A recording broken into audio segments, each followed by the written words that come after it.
When I get your call, I'm all choked up. Can't believe you called my phone. And as a matter of fact, it blows my mind you would even talk to me. Because a girl like you is like a dream come true, a real life fantasy. What's up, everybody? It's your boy Boogotti NYC. I had to come in on some fun and happy notes. I'm hoping you guys having a fantastic hump day. Come on in, come on in. Let me get this camera straight for you guys so we can get this show on the road. Yeah, y'all know what I'm talking about. No matter what your friends try to tell you, Liberty. No matter what they try to tell you, you and Casey can fall in love. And you'll always be together any kind of weather. It's like that, girl. Every little step y'all take. You will be there. Every little breath I make. We'll be together. That's my joint right there. How everybody doing this morning, y'all? Let me know if you guys can hear me. I hope so, because I thought I was singing pretty good right there. What's going on, everybody? It's your boy Boogotti NYC, and thank you for showing up again to another episode of Our Bottom Line. What we gonna do today? Trending topics, current events, and the health and wellness section. Let's get into it, you guys. Also, thank you. One more thing. Let's get right into it, you guys. This is what we're gonna do today. We're gonna be gracious today. We're gonna give away some stuff.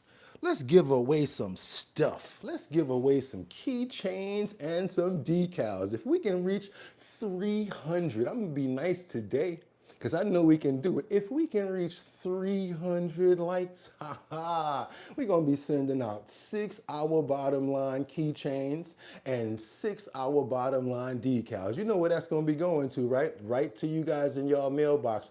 All you got to do is email me. So yeah, let's go ahead and get those prayers in the air. Just wanted to let y'all know where we was at. Let's go ahead and do it, you guys. We got to get that 300 likes though. I'm telling you right now. And all you got to do is email me your address, and I'll make sure you get your merch. Let's go. Let's keep on moving forward, you guys. Double tap that screen. Let's get those likes up. Good morning, everybody. Good morning. Will Trump strike back after Iran tankers hit on the Strait? That's right. We're supposed to be at peace, but I don't know what they're up to. Let's get it going, you guys. That's right. We got to pray for happiness. We want to pray for love. We want to pray for respect. I want to pray for every single person in here for your good health. I want to pray for family. I'd also want to pray for your animals, and I want to pray for honor. I want to pray for healing, and let's pray for love. That's right, you guys. Who we praying for this morning? Luigi. We got Beyond Ether in the building praying for liberty and justice, and Miss Swanza. Can't forget about Sam Champion and Rebecca Long Yen Bueno chiming in from Grand Rapids, Michigan. Also, we got Jonathan Burks up in the building with Batty Lynn. How you doing, Batty Lynn? You're still on vacation? I hope so. Who else we got in here this morning? We got to say what's up to Mark Dorfman, Sam Champion. Who's that? Jack Welsh. Okay, Rebecca Long Yen Bueno. I already said that. Miss Keisha. Who else we got up in the building right now? Okay, we got a little more time. Winter Rising. Okay, Collective. Angels Among Us. Liberty and Justice. Can't forget about Winter Rising, also Collective. Let's go ahead and shout out Casey. Also, can't forget about Teddy. Can't forget about Miss Swanza, Miss Juicy, Miss Chocolate. Got a lot of misses up in here, you guys. I already said Miss Keisha too. Also, we can't forget about 55 Lisa, 55 Coffee House, Lisa Roy, and we can't forget about myself either. Let's go ahead and get those likes up. Leonard, I see you as well. Go ahead and get those prayers up for VG, and that's how we're going to do it this morning. Amen. Let's go, you guys. It's time to get it going. Y'all ready to go? Because guess what? Are you? You almost ready to go? Because they're ready to go and I'm ready to go. So I need to know if you're ready to go. Any second now, you guys. Come on in. Just keep on coming in. Come on in. I want to make sure everybody's here, and hit that like button. I'm ready to go. They're ready to go. I said it's time to start the show. I hope you're ready, yo, yo, yo, yo, yo, yo.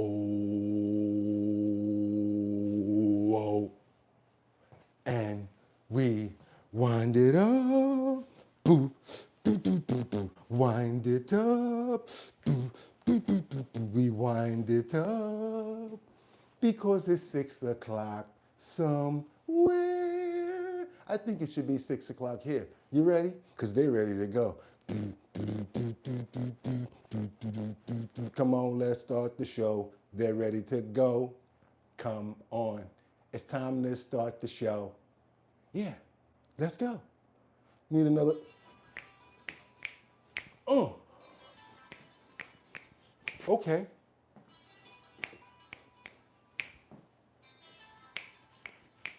Ole.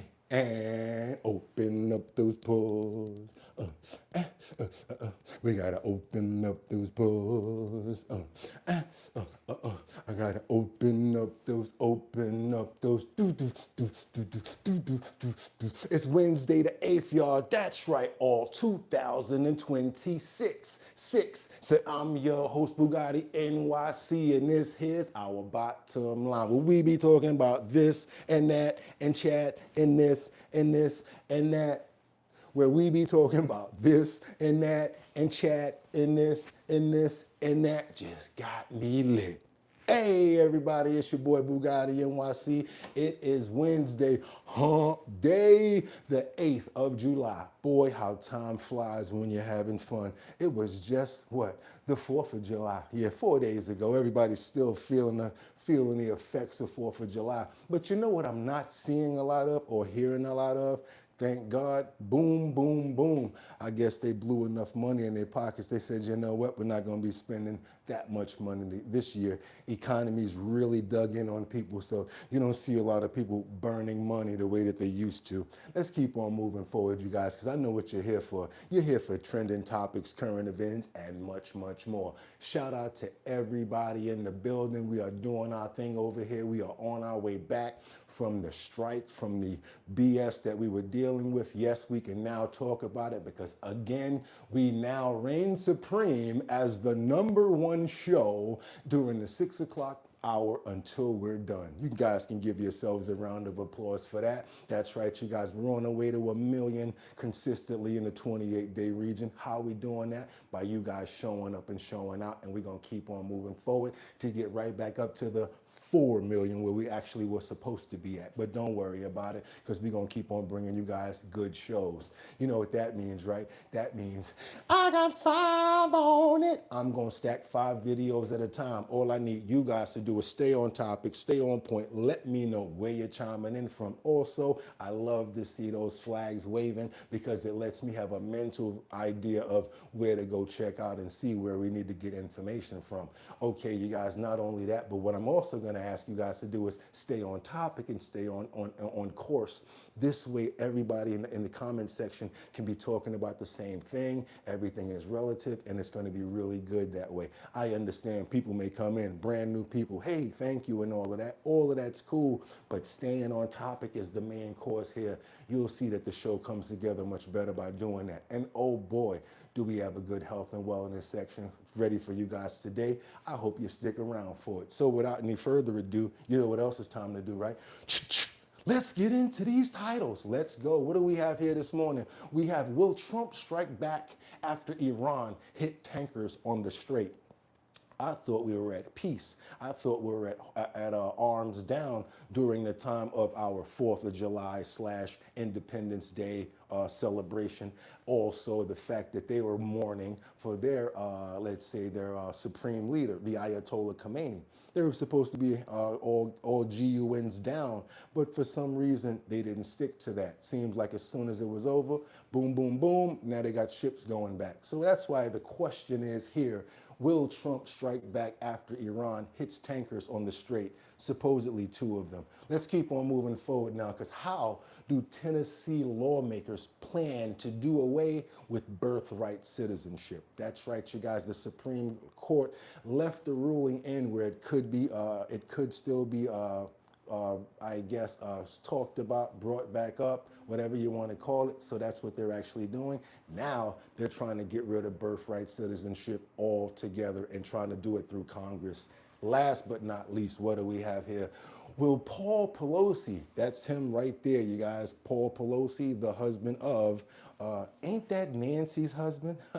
Remember, ain't that Brandy's brother? Yeah, ain't that Nancy's husband? That's right, Paul Pelosi is basically facing jail time for an alleged hit and run where he crashed his convertible into the back of someone's Tesla, reversed, and got out of there. I guess he did that because he probably was dodging a DUI. We don't know, but we're gonna find out. What we gotta do today is, that's right, you guys, it's hump day. Let's do our thing. So what I'm gonna tell you, get your water, your tea, and your 55 coffee from Lisa Roy and do your thing, you guys. Let's go. It's time to set it off right here and see what we got going on in this breaking news as we do come in with new news from the president. Let's see what's going on right now. We're talking about the Straits of Hormuz, going right into the topic and seeing what's going on. Good morning, everybody. Let's get it. Good morning. Right, straight into an alert. President Trump is set to touch down in Turkey just over an hour from now for the NATO summit, where he's going to meet with the Turkish president. Meanwhile, before gathering with world leaders. Meanwhile, Iran's military reportedly fired at least 2 missiles at commercial ships in the Strait of Hormuz yesterday. So they're still doing the same old stuff. Lucas Thompson live in Turkey with the latest. Good morning, Lucas. Well, good morning, guys. Last night on the eve of this NATO summit here in Ankara, and while Iran holds that massive multi-day state funeral for the late Ayatollah, Iran attacked more ships in the Strait of Hormuz. Here's President Trump speaking about Iran before taking off in the new Air Force One on its first international trip. Look, we're going to win one way or the other. We're either going to make a deal or we're going to finish the job, okay? And it won't be tough to finish the job. I'd rather make a deal because I don't want to affect 91 million people. We can knock down their bridges in 1 hour. We can knock out their energy supply, all of those big plants that they built. One of the big questions looming over this 2-day summit, will President Trump allow Turkey back into the F-35 stealth fighter? Now, the thing about that is, do they even care if we do that? Because now they can really pass more blame on to the United States and utilize that against us. So, and also, we don't want to affect the people in the country by doing something like that at all. Let's keep on moving forward. You guys double tap that screen. Let's get it going. And if you have not also subscribed to the channel, what are you waiting for? Let's keep on going, you guys. Now we got to get on into more of this because tensions are rising as Trump delivers an unmistakable warning. Let's get into it a little bit more. Let's keep on going, you guys. Let's go. That's right, you guys. Wednesday, 2 more days so we can do it all over again in the weekend. So President Trump arriving in Turkey just moments ago to begin a 2-day NATO summit, meeting with our European allies. Of course, European defense spending is expected to be in focus as the president applies pressure for our NATO allies to contribute more. Let's take a look at oil prices this morning because we are seeing a little bit of a boost in the oil markets. Overnight, a commercial tanker, 2 commercial tankers actually, were reportedly struck by an unknown projectile near the Strait of Hormuz. So one tanker, there was a fire on board. Now, oil prices did settle at pre-Iran conflict levels Monday. Of course, that was before these strikes. President Trump warned Iran yesterday that the United States will finish the job if no deal is made. Take a listen. So we just saw We're that. doing very well with Iran. They're not doing well at all. They want to make a deal so badly. They have to make the right deal because they cannot have a nuclear weapon. They cannot have a nuclear weapon. It's very simple. You want to see a bad stock market? Let them use a nuclear weapon. I'll show you a bad stock market.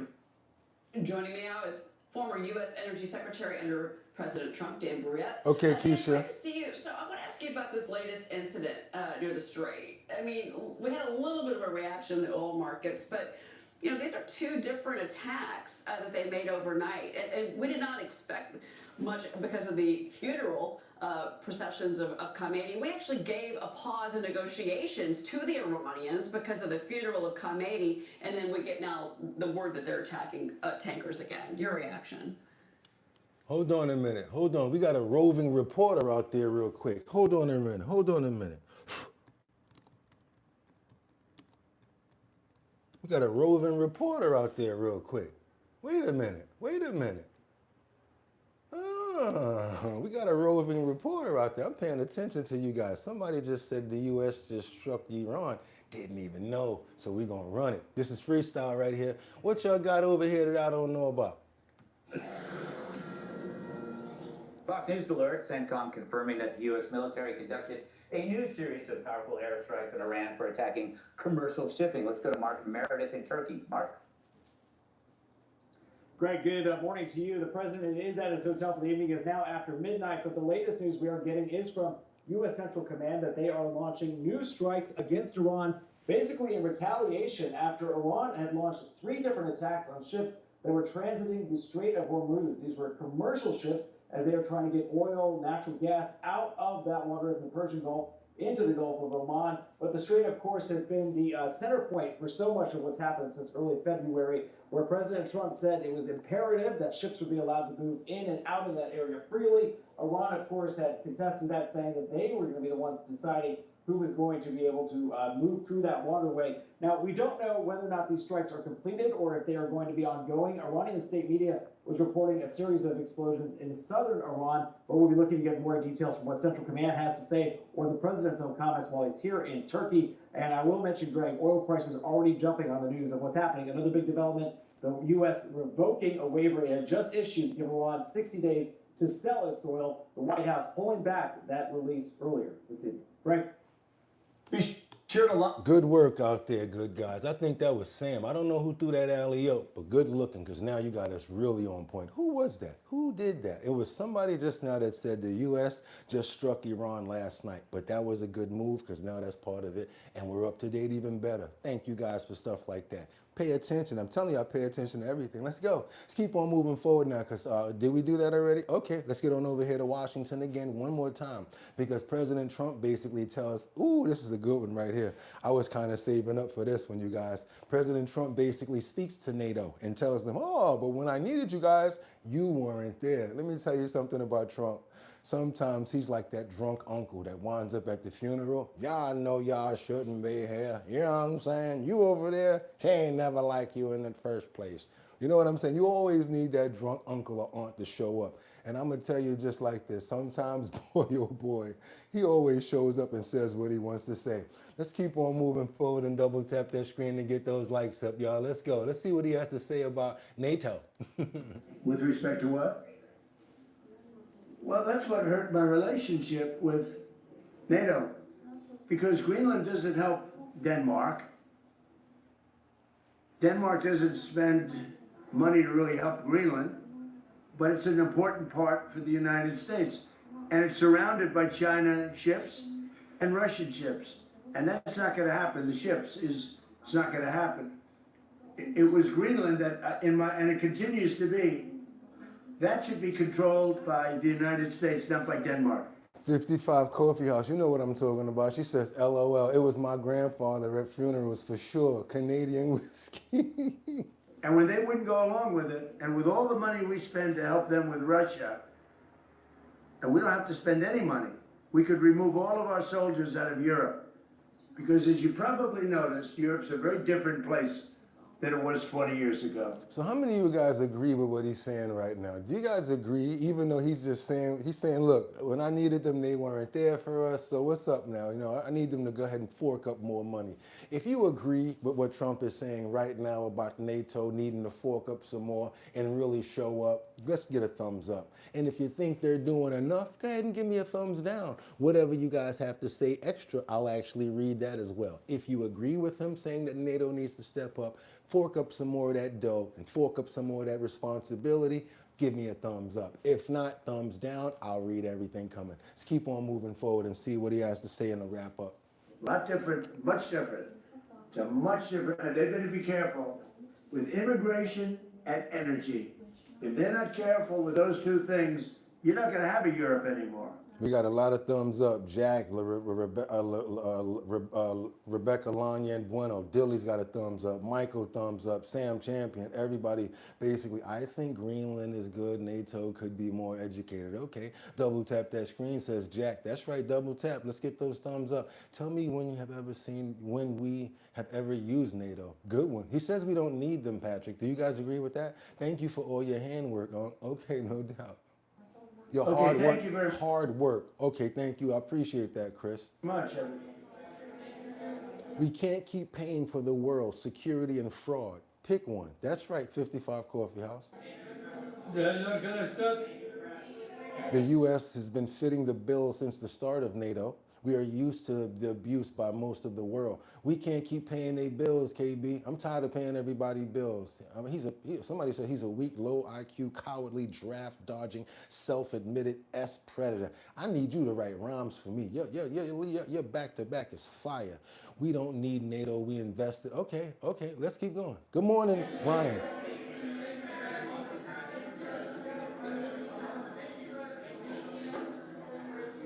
Okay, you guys, you know we only stay on the clip for like 2 minutes or more because we got so much to get into, and we really got to keep on going on this one, especially today. We got 2 explosions that basically ripped through some Syrian hotels where Macron was staying. 18 people got hurt. Check this out, you guys. Let's get on over all the way to Syria.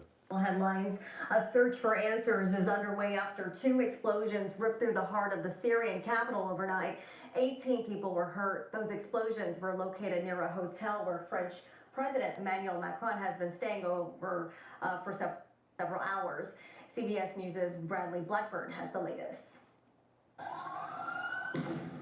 Video shows the moment blasts shook the center of Syria's capital Damascus Tuesday. The incident took place near a Four Seasons hotel where French President Emmanuel Macron had spent the night, though the explosions came after he had already left for the presidential palace. Syrian state television says the blasts were believed to be caused by 2 bombs. We need to stop paying for everybody's salaries, bust a move. Please tell me what the U.S. has paid, says Patrick. He says, what is the U.S. paid, says Patrick. We spend trillions of dollars on all of our bases. Okay. One placed under a vehicle and the other in a dumpster, citing an unnamed security Good morning, official. Joe BX. Syrian state media also says more than a dozen people have been injured, including at least 4 police officers. Macron is the first European Union head of state to visit Syria since its new president, Ahmed al-Shara, took power. Yeah, let's go, because mainstream media is exhausting and we've had enough. It's time for the real common sense views on the headliners shaping the world. Come join Boogotti for the breakdown of today's news. Not only Boogotti, but Our Bottom Line and the #1 chat and co-host and family in YouTube, especially while we're on. They can't mess with us, y'all. Let's go.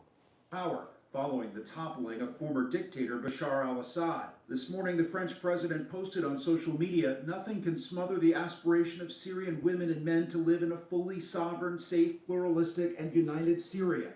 Funny how you use the word smother when you got choked by your wife. Let's keep on going, you guys. Let's go, let's go, let's get it.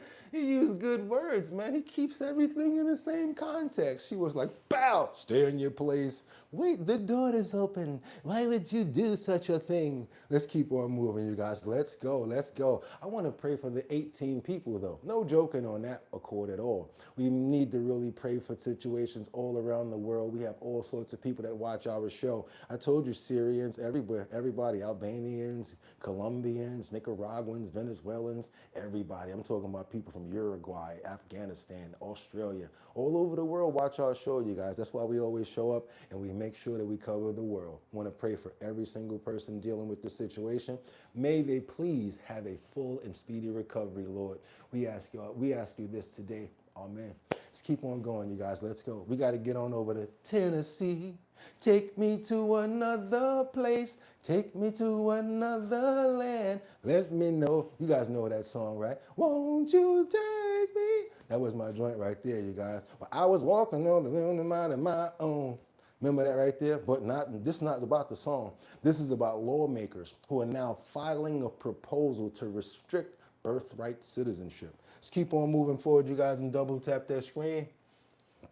News tonight, a Tennessee Republican congressman and U.S. senator are pushing their own proposals to end birthright citizenship as we know it.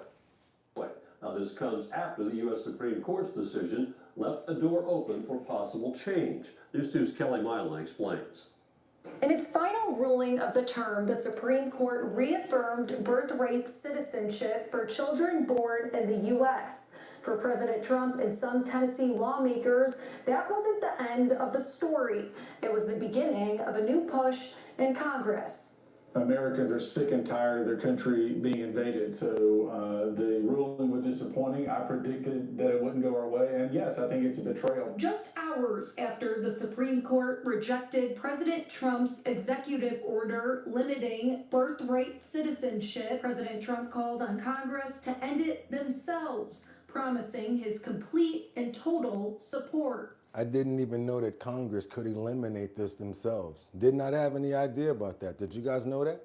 Soon after, Tennessee Senator What's good, Marsha Joe Blackburn BX? said the decision should motivate Congress to act, citing her Ban Birth Tourism Act, filed weeks before the ruling. The Department of Justice also pushing for birth tourism investigations. And Birth tourism. We talked about that before. That's when you know you're going to give birth real soon to the due date, or when you know you're going to try to come over across the border and have your baby here. Yeah, because once you have it here, you foiled on the soil, and now your baby is an American citizen. U.S. Representative Andy Ogles introducing his own proposal Tuesday called the Anchors Away Act. For too long, Congress has sat back and let the Supreme Court legislate. Ogles says his act would ban pregnant. I like the chat. Let everybody rock. I like everybody rocking right now, as long as they're respectful. Man 374. Calmate, you good. We gonna listen to you. We see what you got to say. Just don't go too crazy. That's right. Everybody do your thing. This is fantastic here. Non-citizens from entering the U.S., arguing the proposal would prevent birth. What you got to say, Patrick? The world will be leaving you behind. Canada buying Swedish jets and the rest of them remove payment. The guys need to stay. Oh, okay. Let's keep on going. I want to read what you guys have to say about this topic. It should not work that way. Illegal is illegal. Obey your laws. Okay, saw China shot a nuclear capable missile yesterday too. Saw that definitely, Dilly. Tourism. Like, you literally have people here. What you said, yeah, but you didn't mind when Bella's mother died. Did you same right? I don't know what you mean by that. You might want to oh, you're talking about somebody else. I got you. Visiting for the World Cup, and if they have a baby while they're here on vacation, suddenly that child is a citizen. I don't think that was the intent of the founding fathers. U.S. Representative Tim Burchett also backing. How many of you guys agree with this? Do you think that it's right now the way that the laws are in the United States of America? Because if I know a lot of people say, oh, you can get, if you get married to an American citizen, now you can stay. Or how about if you have a baby, you can stay. How many of you guys actually agree with things like this? If someone knows that they're about to come to full term, let's say, you know, they stop you from flying probably about 2 months before you go to, like, about to be in labor, right? How many of you guys actually agree with that? I think that, do you think that they should probably give women like a ultrasound or something like that maybe, or make them not basically be able to fly? My question to you is that, should there be a limit when women come on the plane from another country? Should there be limits? If you guys believe that there should be monthly limits on when women come on the plane to come to America, give me a thumbs up. But if you guys actually don't believe in that, let's go ahead and get a thumbs down, you guys. Thumbs up if you think that women like 6 months should be able to still fly and do things like that as far as coming to our country. But give me a thumbs down if you think that they should not be able to fly due to the fact that they could possibly do something like this, which is tourism, birth tourism. Let's keep on going, you guys. Those people were trying to make a life here, but now birth tourism is invasion. The law has been fine. Okay, I don't know. It's just, I can't read it. It's too many. It's moving too fast. I'm sorry. The 14th Amendment applied to the children of former slaves only, says Frank. Okay, the 14th Amendment. I got you, Frank. Thank you for saying it twice to make sure we get you. All you guys are in agreement over here. Great top of the day, Boogotti, mods, members, and chats. Thank you, You Love 619. Go ahead and get your glove up, U9, and double tap that screen if you have not. You Love, also subscribe to the channel. We do this every morning. Let's keep on going, you guys. Congressional action. I'm disappointed, not surprised, and I agree with the president. We need to act. Democrats see the decision very differently. The Tennessee Democratic Party called the ruling a major victory for the Constitution. Here we go over here. Joe BX says, I mean, it's double-edged sword. I don't have the right the right answer, and I will never be so arrogant to think that I do. Okay, good one, Joe. But warning, the immigration debate is far from over. We are seeing a coordinated, unpopular anti-immigrant agenda at both the state and national levels that is rooted in hate, in cruelty, making Tennesseans less safe. Ogles says. Let's keep on going, you guys, because now we got to see what's going on in Utah, because we got situations, some follow-ups. And yesterday when Erica Kirk storms out of the courtroom after they started showing videos of what's his name? Tyler Robinson's crime against her husband. The week-long preliminary hearing for Charlie Kirk's accused assassin. And yes, if we're able to get up to 300 likes today, your boy Boogotti will be sending you guys 6 keychains to random people, as well as 6 decals to random people. We got to get up to 300 likes though. Let's do it. Let's keep on moving forward, you guys. Let's go.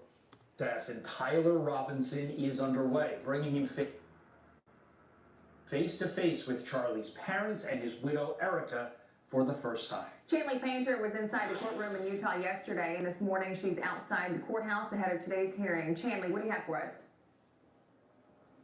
Hey, good morning, Todd and Ashley. That's right. There was a strong showing of support for the Kirk family at this courthouse yesterday. As I was actually waiting in line to enter the courtroom, I saw Erica Kirk. She walked past. She was holding hands with Charlie Kirk's mother. His father was close behind them as they entered the same room for the first time with Charlie's accused killer. The group of family and supporters, including Donald Trump Jr., took up the first 2 rows of the... I gotta come in here real quick. You love dual citizenship, yet another level. Didn't think of that. We covered this topic, 55. We covered that. When you got dual citizenship, let's say you become a citizen, then they take you back to the CCP, and then you come back to the United States of America, and then you run for Congress or something like that, run for office. You're actually able to do that. The gallery. Also in court, the parents of Tyler Robinson, who said the group of family and supporters, including Donald Trump Jr., took up the first 2 rows of the gallery. Also in court, the parents of Tyler Robinson, who sat in the row directly behind me with some relatives.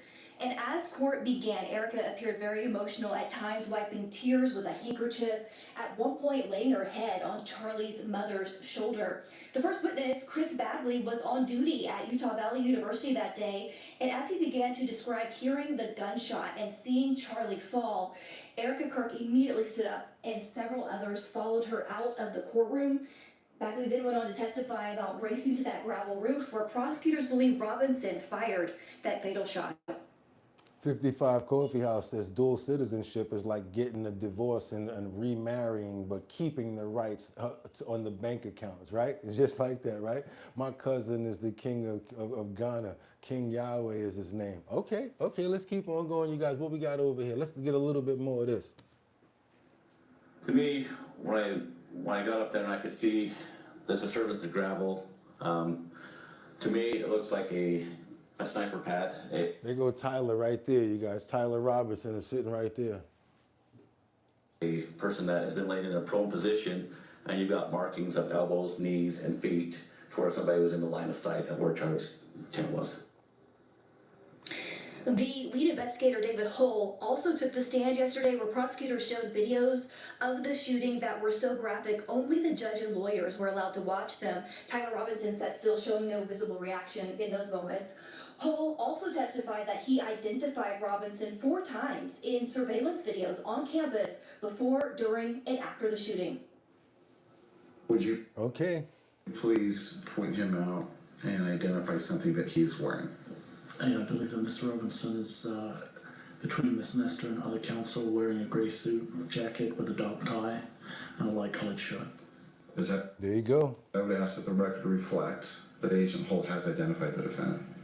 Okay, you guys, let's double tap that screen and get those likes up. They call that a positive identification. Now, more developing information on some crazy situations. You got a hit and run that we told you guys about from Paul Pelosi.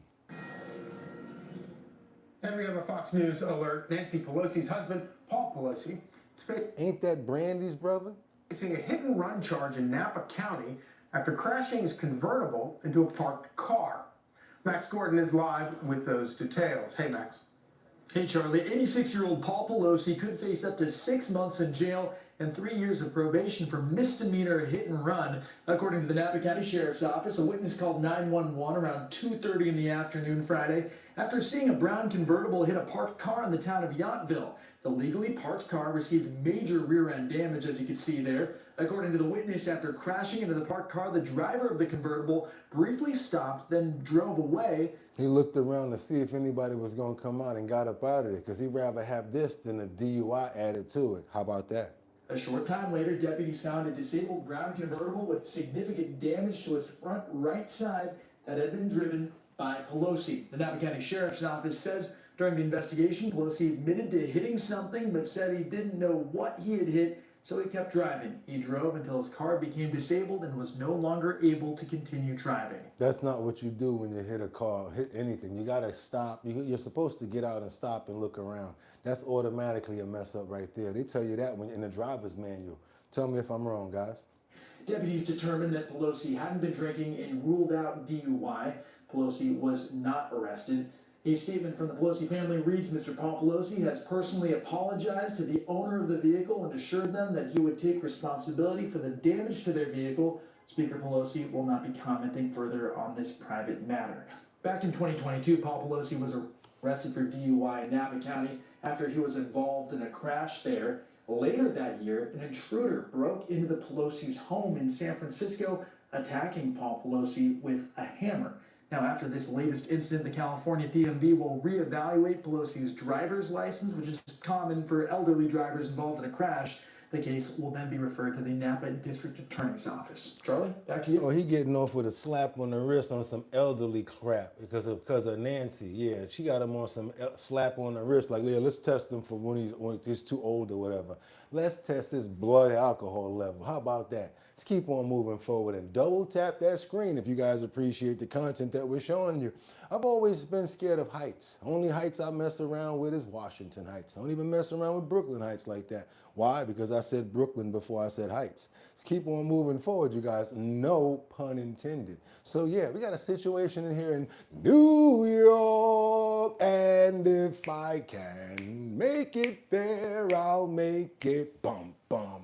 Anywhere, it's up to you. New York, New York. Look, it's a bird. It's a plane. No, it ain't. It's a situation in Midtown where buildings got evacuated as the beams, steel beams in the building started to buckle in this Midtown construction site. You guys, and they say it's buckling even more as we speak. We don't know what's going on, but let's try to find out and see where they're up to at this point. Let's check this out.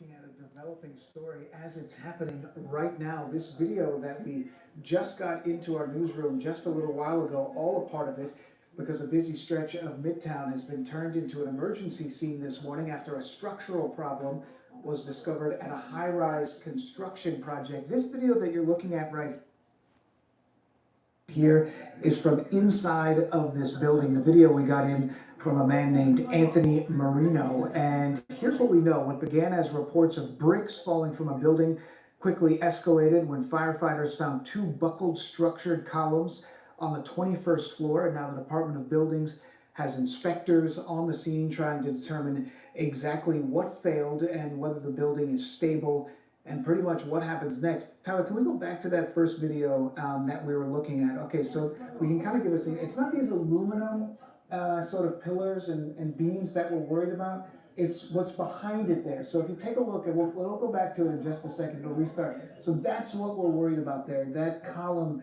in the back, the one that's buckled. Apparently there's two of those columns that have buckled, and that's what's called. So in this building is a high rise. It's already at the 21st floor where this is buckling. So they had to evacuate entire areas around it just in case something happens. Real story happening now. Causing this real concern here. So where is this all happening? This is at 235 East 42nd Street. That's between 2nd and 3rd Avenue. A 911 call came in at about 7:57 this morning. Reports of bricks falling from that building. Firefighters then. You guys see that beam right there? Where that pointer at? You guys see that beam right there? Wait a minute.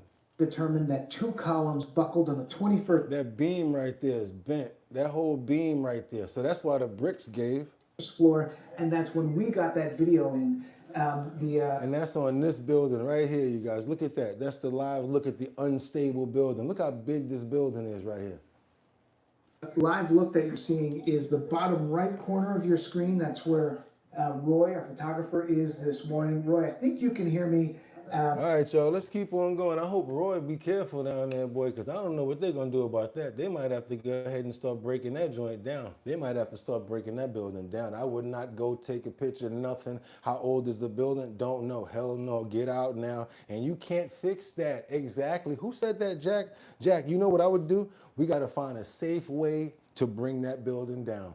Even if we got to start from the top a little bit at a time. Sadly, the building needs to come down. Seriously, no BS. Let's get on. Look, AZMW.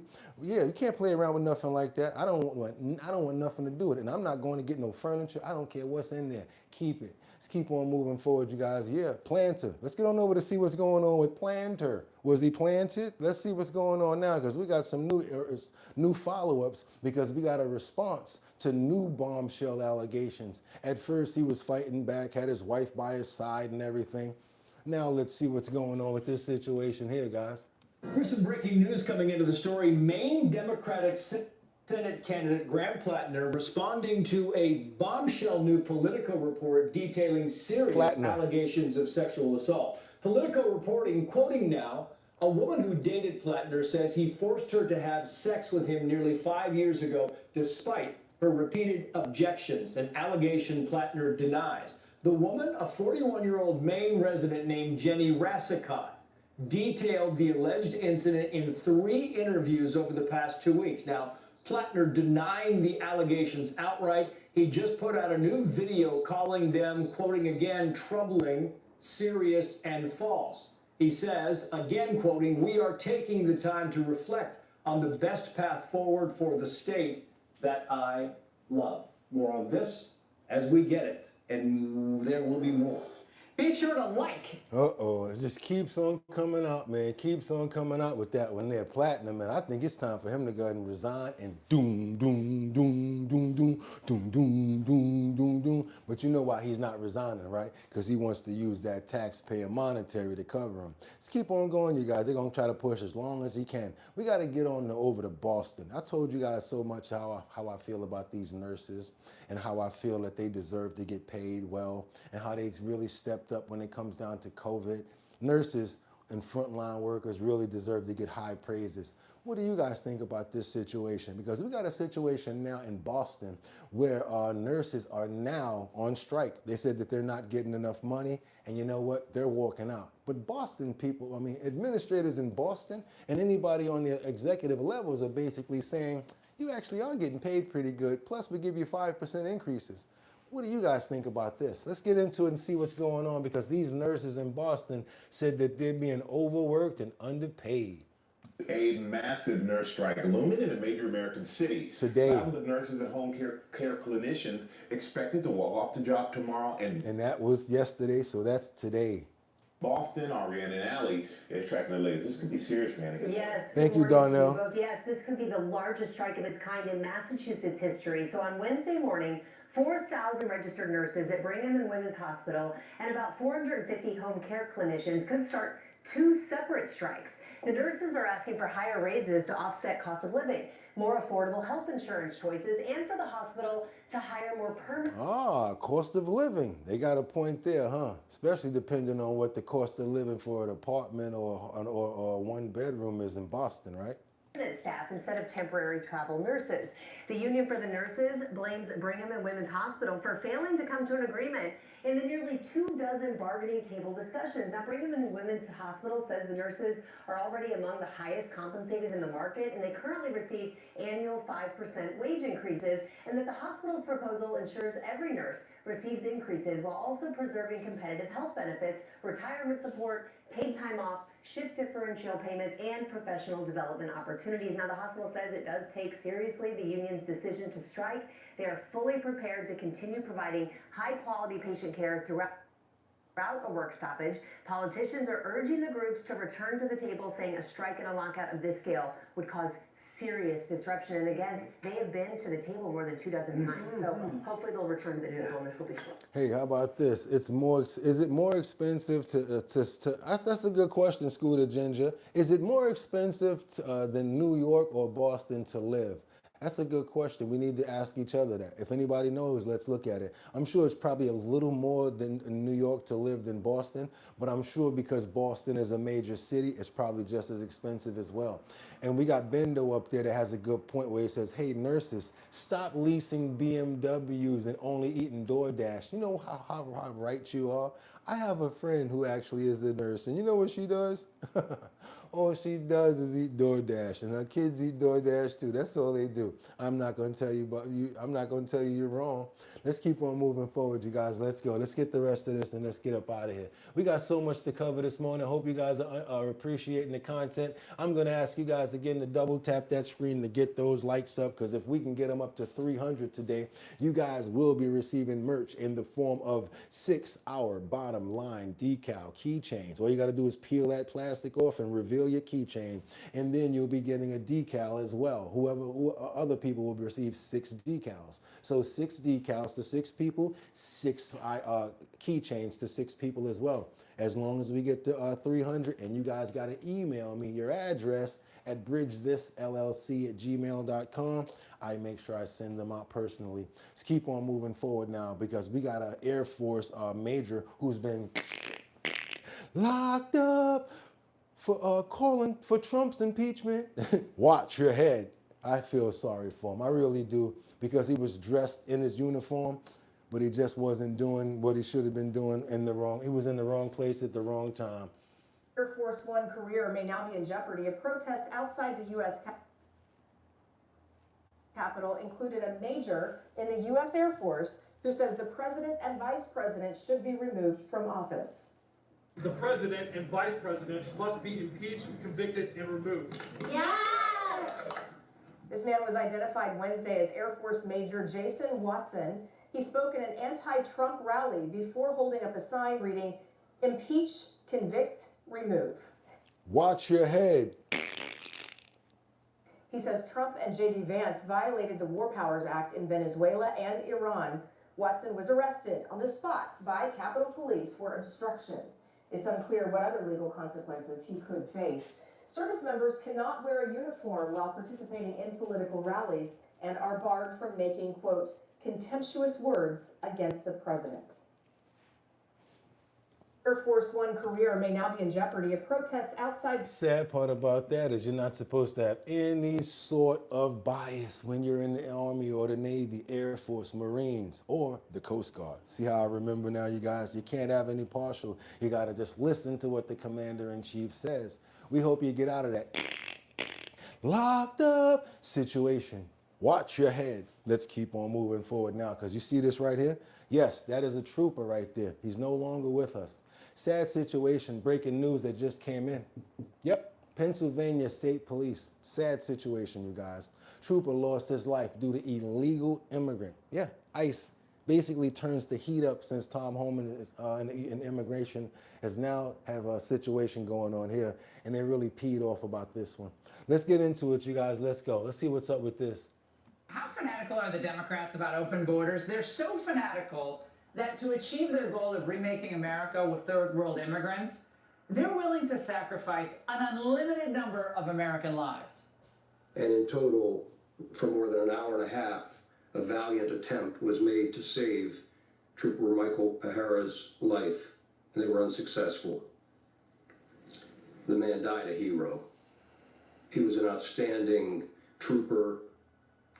The man who took this hero's life is 33-year-old Michael Bond. He's here courtesy of Joe Biden's 2024 mass parole program.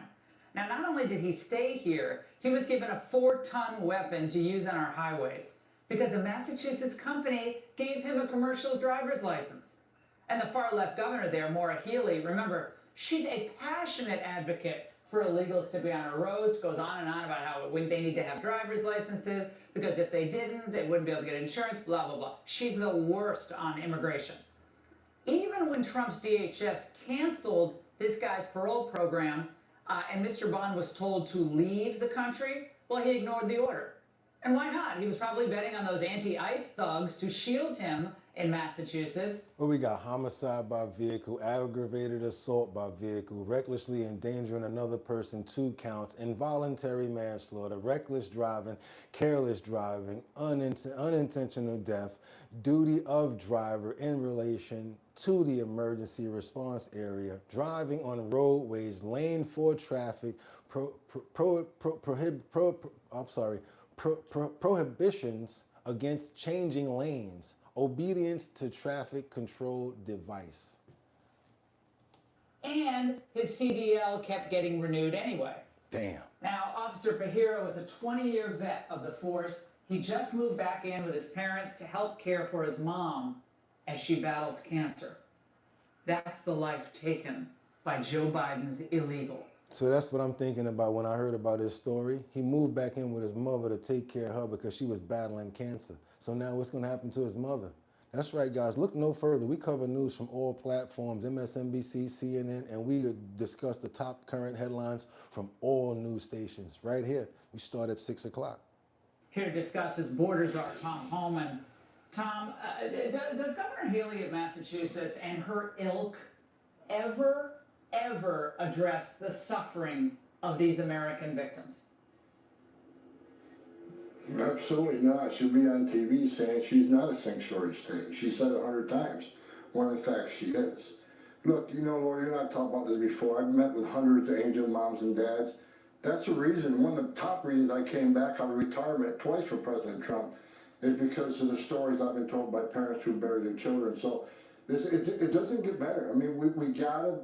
We turned up the heat, as you see ice. Look at that right there. Brad Schuler says, this is crazy. I got to go every year to update my medical for my CDL. How are they doing this? Had a record number of arrests in the last 5 days. They broke every record in the book. 10,000 arrests in less than 5 days. We turned the heat up. Ever since the Supreme Court decisions, we're turning the heat up on the Haitians who lost their status here. So we got a lot of work to do. We got more resources to do it. We got more agents to do it. So you're going to see this arrest number climb because we got to arrest these people. We can't wait for them to commit another crime to find them. We got to find the criminals and the non-criminals. That's exactly what we're doing. Uh-oh. So now they going after everybody. You heard him? We're going after the criminals and the non-criminals. He ain't even pulling no punches now in his wording. If you're caught up in the mix and Abuela, your auntie, whatever like that, you're running their crib and they ain't got their papers, they getting locked up, and I don't think they gonna let them out. Because you know who's gonna be coming to get them, right? Doom, doom, doom, doom, doom, doom, doom, doom, doom, doom. That's right, you guys. Yeah, out of there. I want to pray. That's right. We're not gonna forget. We gotta pray for this soldier. For that trooper who lost his life in the line of duty. Got hit by that truck right there. That's what happened. Trying to help somebody out in another lane with another truck. That came by and he hit and he killed that trooper right there, you guys. I feel so bad for this situation here because it could have been easily avoided by just not giving him the means to have a CDL and let him drive. I want to pray for the family of the trooper, all of the good that the trooper probably was doing out there to help society. I want to pray for the losses because his mother now doesn't have anybody there to take care of her. 24-year-old went back home to take care of his mother who was suffering with cancer. All praises go to him, and I want to just hope that his family can get through this as well. Praise due. Amen. Yeah, anybody thinking about his mother? Yeah, what about that part? His mother. Let's go. We got a situation right now because this weather has been nuts, and the aftermath is like more than 60 million people has been on alert for these flash floods in all these places. Remember when we went to China yesterday? I don't even mean to chuckle or anything, but the amount of catastrophe that's been going on with this floodings everywhere is crazy. Let's get on over here to see what's going on in many different places. I can't even just tell you one. Oh, wow. This morning, more than 60 million Americans facing a flash flood threat after deadly holiday weekend storms swept across the country. Trees crushing cars in New York City, storms illuminating the night sky in New Jersey. Hundreds of trees toppled, knocking out power for many. Took all of 3 minutes to do all this damage. I've been through hurricanes here and whatnot, but this was the most intense. One fallen tree sparking a house fire in River's Edge and injuring a firefighter. Heavy rain pounding Chicago. The Cubs-Cardinals game delayed by an hour, parts of the stadium inundated with water. Throughout the city, roads turned into rivers. Like, I mean, you guys, we've seen flooding before, but never at the heights that we're getting. I mean, an inch or two, you know what I'm saying? It seems like everywhere when there's flooding, we're talking about feet of flooding. Look at these cars. The driver stranded. And in Kendall County, Illinois, one person was killed when a tree fell on a camper trailer. We showed you guys that yesterday, the 48-year-old lady that was inside of her camper trailer. A huge tree fell on her. Powerful winds also causing widespread damage in Lake Geneva, Wisconsin. Fireworks shows lit up by lightning across the country. Thousands attending the Great American State Fair in the nation's capital forced to evacuate due to an approaching storm.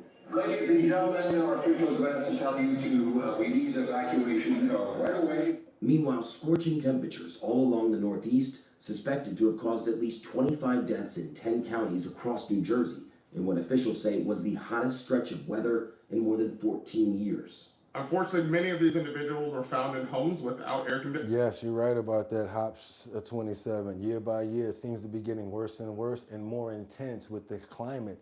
Yeah, there you go, Toby Thompson, 199 says, yeah, it's called climate change. A few were outside of their residence, some on the street, and some even in parked cars. The extreme weather putting the brakes on millions trying to get home after the holiday weekend.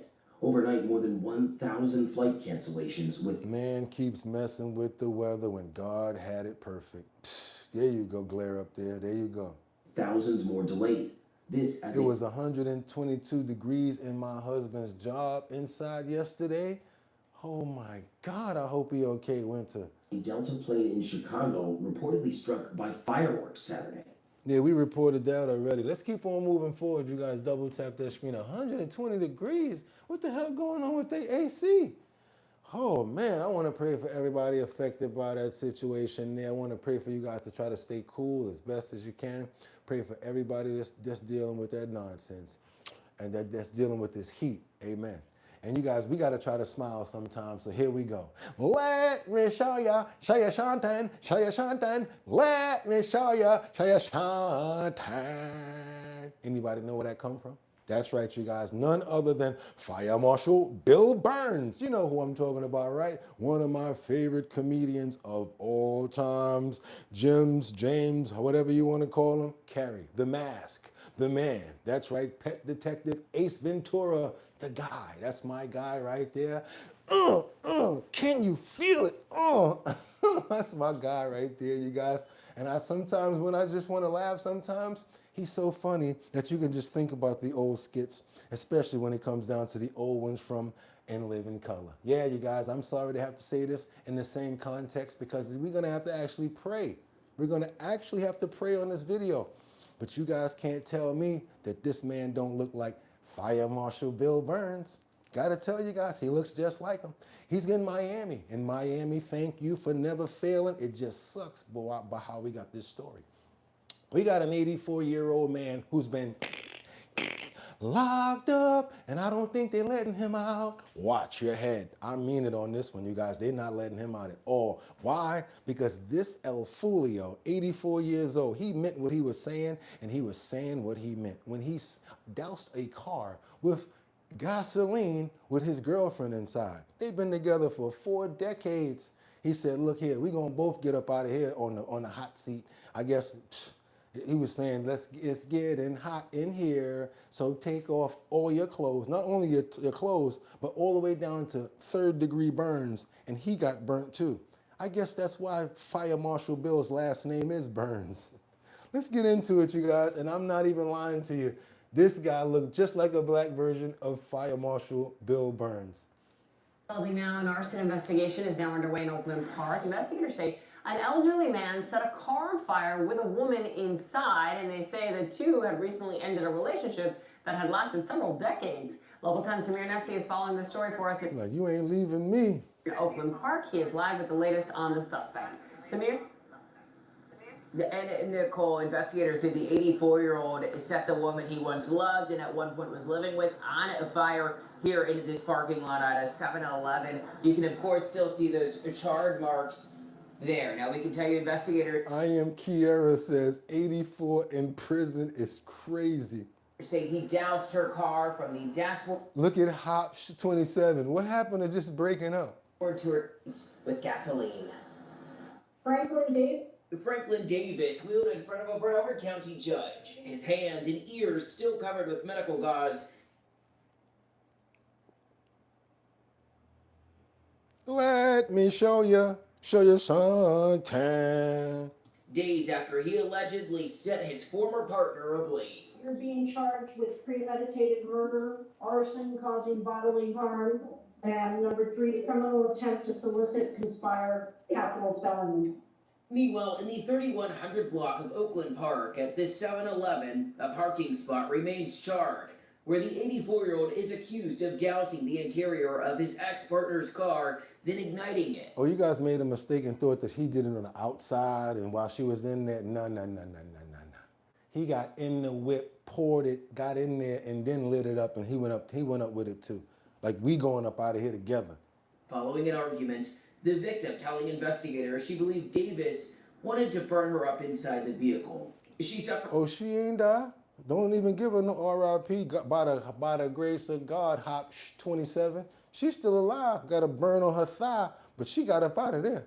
Third-degree burns to her left leg. Davis said to have burns to his hands and face, both of whom were transported to an area hospital. Davis declined to speak with investigators, a move he seemingly plans to keep. I would like to invoke Mr. Davis's Fifth Amendment right to remain silent. We're requesting that no officer. He's like, I just want to invoke my right to remain silent. He not even talking. He don't got no excuse, period. Any law enforcement officer come and speak to Mr. Davis without his attorney present.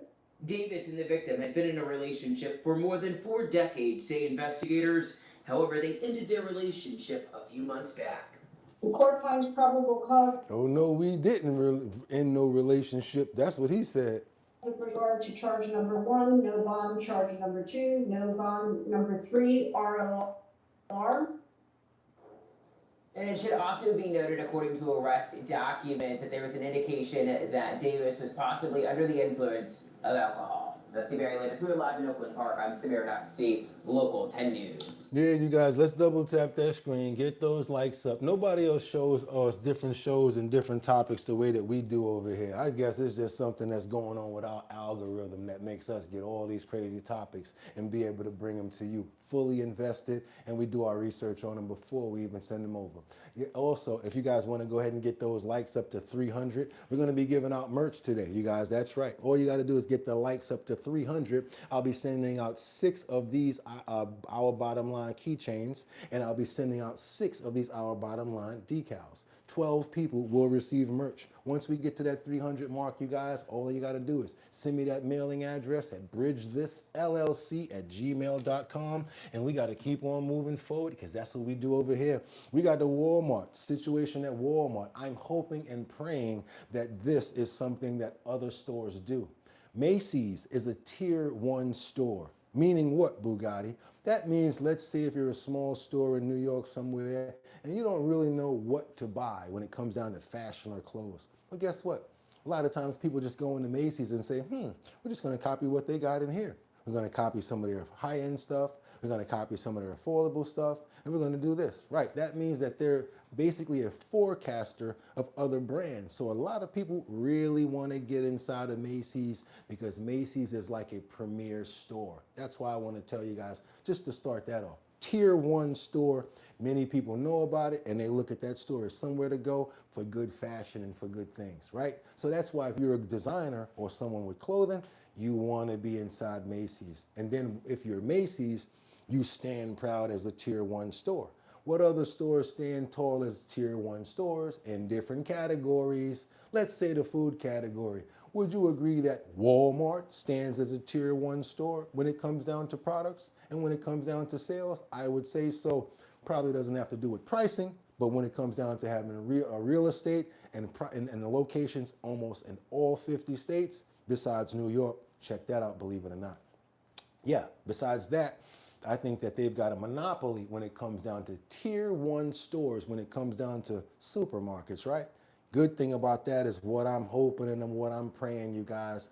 What are we talking about here? We're talking about prices coming down in other supermarkets, other locations, and now they've got something to look at like, hey, how come if Walmart, I know they keep their prices lower, supposedly, how come if Walmart's got these prices, why don't you guys come down as well? So hopefully we'll see a lot of follow-up, because what's going on here is Walmart is set to cut prices on groceries, household essentials, and more. In other news this morning, despite rising inflation, Walmart announced sweeping price cuts on thousands of everyday essentials. The retail giant saying that you'll see savings in groceries, including backyard cookout items like ground beef, corn, ice cream, and soda. It's also lowering prices for household essentials as well, outdoor living items, toys, and some apparel. The government reports inflation for consumer prices has climbed 4.2% over the past 12 months. So check this out. I'm a marketing executive, so I can look at this from many different ways. I can look at this like, maybe they're playing into the fact that Target's having problems, and they're letting their name be known a little more by interior marketing, by letting people know, look, we're lowering our prices over there. Look at what these other guys are doing. So guess what? It's kind of good that this happened, because now, just like you guys just announced, I saw it, somebody says Target's doing the same thing. This company's doing the same thing. Why? Because again, what did I say in the beginning of this whole story, you guys? A tier 1 store basically forecasts what everybody else should be doing. Because if this tier 1 is much lower, why do you guys have the prices so high? It kind of forces these price gouges to get right. Let's not also understand that they could be using this as a marketing play. They don't do any type of marketing as far as commercials unless it comes down to something that they're selling, right? So what's Walmart doing? We're going to take the hit on our product to market that we're doing this and get our name out there. So all of the other guys that they're having a problem with, let's get their customer base. More of those Target people that are angry about that Jay-Z situation. More of them Target people that are angry about the broken-wristed non-affiliation anymore. You guys got to understand that there's executives working these companies as well. Come on, let's keep on moving forward, you guys. There's a lot more behind just the prices and sales and stuff. Let's keep on going. Hey, thanks for watching. And don't forget, you can catch the Today Show The sad part about Walmart is the people that work there, they're on food stamps and they have to get government assistance because they don't even make enough money. How about that? Let's keep on going, you guys. Let's go on over to New York, up to Yankee Stadium, you guys. Let's go. Why is it not good to be hanging out in front of stores?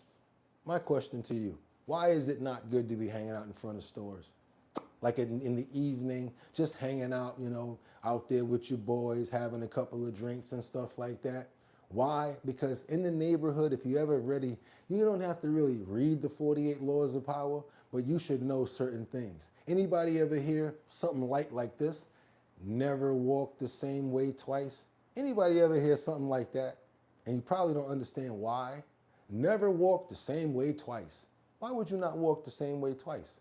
Because let's say if you're walking in this one direction and God's got you out of that drama, you don't want to walk back into it. And if you got beef or a problem with that person, you don't want to walk back in that direction just in case you might pass them again. Never walk the same way twice. You get what I'm saying right there? That's what it actually means. Things like that. So the reason I'm telling you guys like that is because sometimes you have to kind of predict and understand the neighborhood that you're living in, just in case something might happen around there. We don't need to be caught up in the crossfire, you guys. Go on your roof. Hanging in front of the store, too much beef could happen. They might have a breakout outside on the corner. You never know. I'm not on no blocks. I'm not sitting in no chairs in front of no buildings. Boogotti don't do that. Now, that's why I don't think it's a good idea just to be hanging out in front of the store and stuff like that. But hey, people, do what you want to do. But this is another reason why I don't do it also. Got to get on over to the situation in the Bronx where a man got pow-powed in the head from hanging out in front of the store. Is already shaken up by that deadly shooting that happened last night in front of this local business right behind me. But now their concerns continue to grow as police tell us this morning they believe the 46-year-old man that was shot in the head here was the intended target. Now the investigation continues at this time with no description of that gunman, but I want to show you real quick what it looks like here right now. The community here is certainly remembering that victim. Several candles are now lit up at the doorsteps of where the deadly shooting happened just after 8 last night. Now, let me count it off for you. This is a breakdown. Old super trick. Superintendent, an old trick. I'm gonna break it down for you. 1, 2, 3, 4, 5. You see 5 chairs, right? That's not 5 people. Nope. That's about 3, 5, 7, 9, 11. All right, that's about 11 people. I'm gonna say, why, Boogotti? You only see 5 chairs there because they probably talking to somebody right next to them, probably passing something to somebody next to them. Probably got a little hookah situation or whatever. Then you got the dude with his car door open that's blasting the music, you know what I'm saying? Don't care about the person on the 2nd or the 3rd floor. Oh, Boogotti, but nah, man, I gotta do it. Gotta call it out. Gotta call it as it is. Because stuff like this, it contributes to the nonsense that happens in the actual neighborhood. Now, we understand that you might have a cuatro, a room, and you can't hang out at nighttime or whatever like that in your cuatro. But that does not mean that you should disturb other people that pay high amounts of rent by making noise and doing crazy things. Also, you never walk the same place twice, and you never sit like a sitting duck like this either. Sitting in front of the building or some store like this in the Bronx, not the right thing to do. I could tell you guys so much, but you should just read my book, Street Smarts, How to Survive in the Hood. So many more tips in there. Yeah. What do you do if somebody's following you? Quick question, I wanna know, you guys. What do you do if you feel like somebody's following you and you're walking in the street? I learned this in the Bronx. What do? It's nighttime. You're walking in the street. You're minding your business, ladies. Somebody's following you. What do? You're nervous. What do? You can't run because they're going to chase you. You go out in the street, it's going to be, what are you going to do? I'll tell you what you do. You're going to do some stuff that gets everybody in the neighborhood angry. You start pushing on cars and you're setting off car alarms and you're making all sorts of noise outside. I'm stealing your car. Boom, you banging on everybody's car trying to get car alarms to go off because people are going to start looking out the window, right? What the hell are you doing? Get away from my car. And that person going to leave your ass alone. Let's keep on moving forward. Double tap that screen to get those likes up. You guys, we got much more to cover right now. Let's get on over to Florida where we got an investigation on the way in Hollywood after a body was pulled up from a lake. Let's keep on going, you guys. Double tap that screen. I told you what we're doing today, right? Told you guys that we about to do this right here. We got these keychains coming out to you if we can reach that 300 mark. That's right. If you guys can hit 300 likes, I'd like to send out 6 keychains today as well as 6 decals. Let's keep on going, see what's going on with this Hollywood situation. Yes, Hollywood is in Florida. We are following breaking news in Hollywood where a body has been pulled out of the water. Drone 4 is over that investigation. Here's a video of it right now. Fire Rescue says they found the body in a lake near Sheridan Street and North 21st Avenue after a drowning call. This is Westlake Park. We'll continue to bring you updates on air and online as CBS.com just as soon as we get that information. All right, we are. That's right, Sam. Appreciate you, brother. Somebody out there messing with your car. You're going to look out the window. You know your alarm. What the hell are you doing by my car? Exactly. Don't make me have to come down there. You might have some help after the fool messing. It was him, sir. I'm snitching on him. That's the one that was following me. If I'm a lady, let's get on over to the UK and see why Prince Henry won't be staying at Buckingham Palace. You know why? Because it's under construction. But we still got to go over there and talk about it. Let's keep it moving, you guys. Double tap that screen and get those likes. So let's go. Let's go across the pond for a moment here to London, where Prince Harry is visiting, ahead of a series of charity events. A lot of questions swirling around this trip, too, including where he's staying and who might be coming with him. NBC's Danielle Himanshu outside Buckingham Palace with the latest. Danielle, good morning. Good morning, Savannah. Prince Harry hadn't even arrived in the UK and the drama had already started. Now, Meghan and their children might be joining him later in the week, but not in London. We now know that Prince Harry will not be staying at the headquarters of the royal family, Buckingham Palace, of course, right behind me. Buckingham Palace is cited in various outlets as saying that by the time Prince Harry accepted the invitation, it was too late, quote, to the appropriate hospitality and... Now, you guys got to help me with this one. Is it Grover? I don't know why he's just giving Grover right now. Just a look of Grover, super Grover right now. Staffing provision was no longer available. Now, could they make one room available for him? Well, some context here. Various parts of the palace are under construction. And currently, there are no VIPs staying here, which means that getting the appropriate staffing and security might not be the quick fix we imagine it to be. But possibly more concerning and alarming for palace officials is that Harry's visit coincides with a verdict coming out later today in a court case pitting him and other high-profile... Somebody said Grover. Yeah, he looked like Grover, right? Look at Royal Ginger. Peter Griffin, right? Yeah, you guys, I'm almost finished today's dose. Every day we got to do it. We crush that garlic clove and we place it inside of 1 full glass inside of here. And once we get that dose in, we're going for 30 days straight. We're going for 30 days straight to see if we see any difference in the garlic added every day. I'm already starting to feel it in less inflammation. It's really working out already, you guys. So I don't tell you guys to do anything until I do it first. But yeah, we covered that a couple of episodes back. So I said, you know what? Let's test that out again. So yeah, let's wrap this up over here because we got much more to get into over here on this Legionnaire's disease that's coming in from New York. Profile individuals such as Elton John against the publisher of the Daily Mail. The claimants in this case accusing A&L, the publisher, of unlawful behavior such as phone hacking to publish salacious stories, and these are stories going back many, many years. A&L denying the accusations, but for palace officials, this is all about optics, and they're worried about the king's constitutional position being compromised here by this verdict, which is coming out in just under an hour's time. Craig, Savannah? Whole lot going. Okay, so I'm going to find out what that verdict is, and we're going to get back across pond. But right now, I'm sure we about to skip back to where we got to be at, because now what? Ring the alarm, and now the sound is dying. Whoa, yay. Yep, we're ringing the alarm right now. We're sounding the alarm on Legionnaire's cases right now, you guys. Don't be scared. Let's figure out what it is, how it spreads, and what's exactly going on. Let's get into it, you guys. And also, how can we prevent ourselves from getting something like this? It's not the health and wellness section, but we can definitely learn something. Let's keep on moving forward and go. Let's go. We got New York City's Legionnaire's outbreak. We got 23 confirmed cases and hospitalizations coming up, you guys. Let's go. Health officials in New York City are warning of a Legionnaire's disease outbreak. There are now 23 confirmed cases, 17 hospitalizations, up from just 2 confirmed cases last Thursday.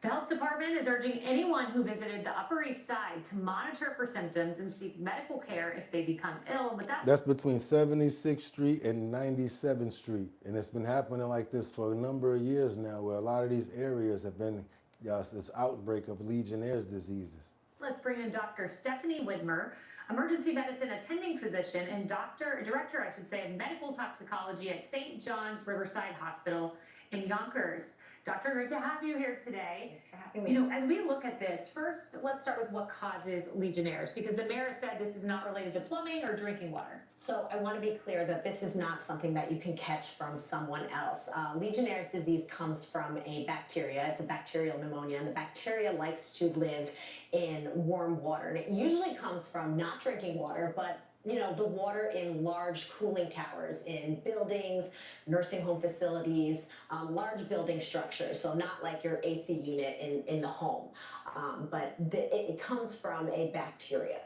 And so, Dr. Widmer, apparently highly curable if caught early on. But if I'm someone, I get colds all the time, I have toddlers, how do you discern a cold or a flu from something like this? Now, it definitely is something that's curable and easily treatable with antibiotics, and it comes with symptoms like cough, shortness of breath, fever, difficulty breathing, and sometimes diarrhea. And actually, the diarrhea is something that may set it apart from a regular run-of-the-mill cough or cold. Interesting. Okay, so everyone should be on the lookout and catch it early. Now, the fact that you looked out for us and gave us some real good information, and you're a doctor, we're going to let you get a pass for that Laura Ingalls dress. Until like she's about to be running down the hill, you guys. She got on that Laura Ingalls dress, you guys. Little House on the Prairie. Okay, we got a little more information and we know how to get rid of Legionnaire's and what's going on with it, you guys. My mother used to make me watch Little House on the Prairie. Oh man, oh man, oh man. I'd be like, oh my God, I didn't like anything but Willie when he used to always do stupid stuff, and Nellie used to always get them in trouble. Let's keep on moving forward, you guys. Yes, be careful out there, but Legionnaire's disease, and it's susceptible to buildings, people that live in apartments, and you got to look out between areas of, I would say, 67th Street all the way up to 90th if you've been here in New York for the last 2 months, let's say last month. Let's keep on moving forward, you guys. I'm going to go for it over here, Virginia, and we're going to say cyclosporosis. Ooh, did we say that right? Cyclosporosis in Virginia, and what you need to know. Let's see what cyclosclerosis is now, you guys. Tonight from health officials in Virginia and across the country, the Commonwealth seeing an uptick in cases of a parasite-linked illness spread through contaminated food or even water. So that was New York. Now let's get to the new one in Virginia. Pay attention, you guys. I told you we go everywhere. Hot topics and what's really happening. Sasha Roche has been digging into this one. She's live in Arlington County with the symptoms you need to know about. Sharon.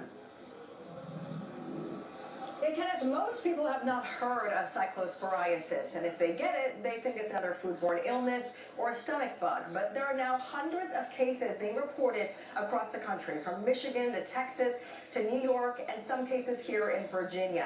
And that's why I'm bringing it up, because hopefully we can prevent it, because it comes from vegetables and certain foods that we eat. I'm trying to find out if we clean our food a certain way, would it help? And you know another thing that it comes from? Backed up sewage and stuff like, I don't even want to say it. Let me let them say it. Doctors say that this parasite can cause you to get sick for weeks if this is not diagnosed properly and treated. Yeah.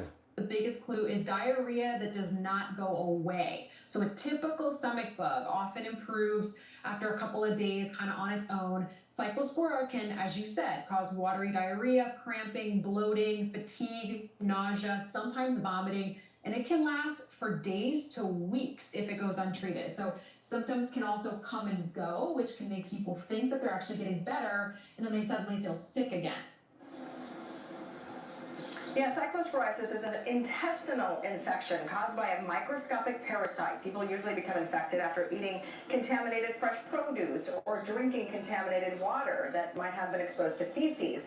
Doctors say they typically see more cases during the spring and summer months when people are eating more fresh fruits, vegetables, herbs, and salads, and also people are traveling internationally more. This year, health officials say cases are running higher than normal across the country. The Virginia Department of Health says it is seeing an uptick in cases, roughly 10 cases so far this year, but officials believe the true number may be higher because many foodborne illnesses go unreported. They aren't seeing a single cluster of cases in Virginia, and investigators have not been able to link the illness to a specific food or restaurant or grocery store, and with no single source identified, health officials tonight say the best defense right now is to take a few simple precautions at home. Yeah, so the biggest thing to prevent cyclosporiasis is to wash all fruits and vegetables thoroughly under running water before eating, cutting, or cooking them. Yes, fellas, you ones that's in the supermarket popping those grapes and eating those grapes, you need to cut that out because it could be in there. Got to clean those grapes thoroughly, clean those vegetables thoroughly, you guys.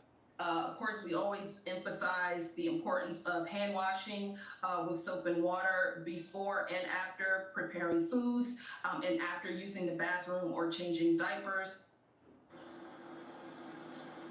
And health officials warn Kevin Murphy says, that's not me today. Yeah, Kevin, we know you did it. We know we do it. We all do it. if you have some of these symptoms, especially the watery diarrhea for more than a day, you should go get checked out because there are treatments, specifically a prescription antibiotic.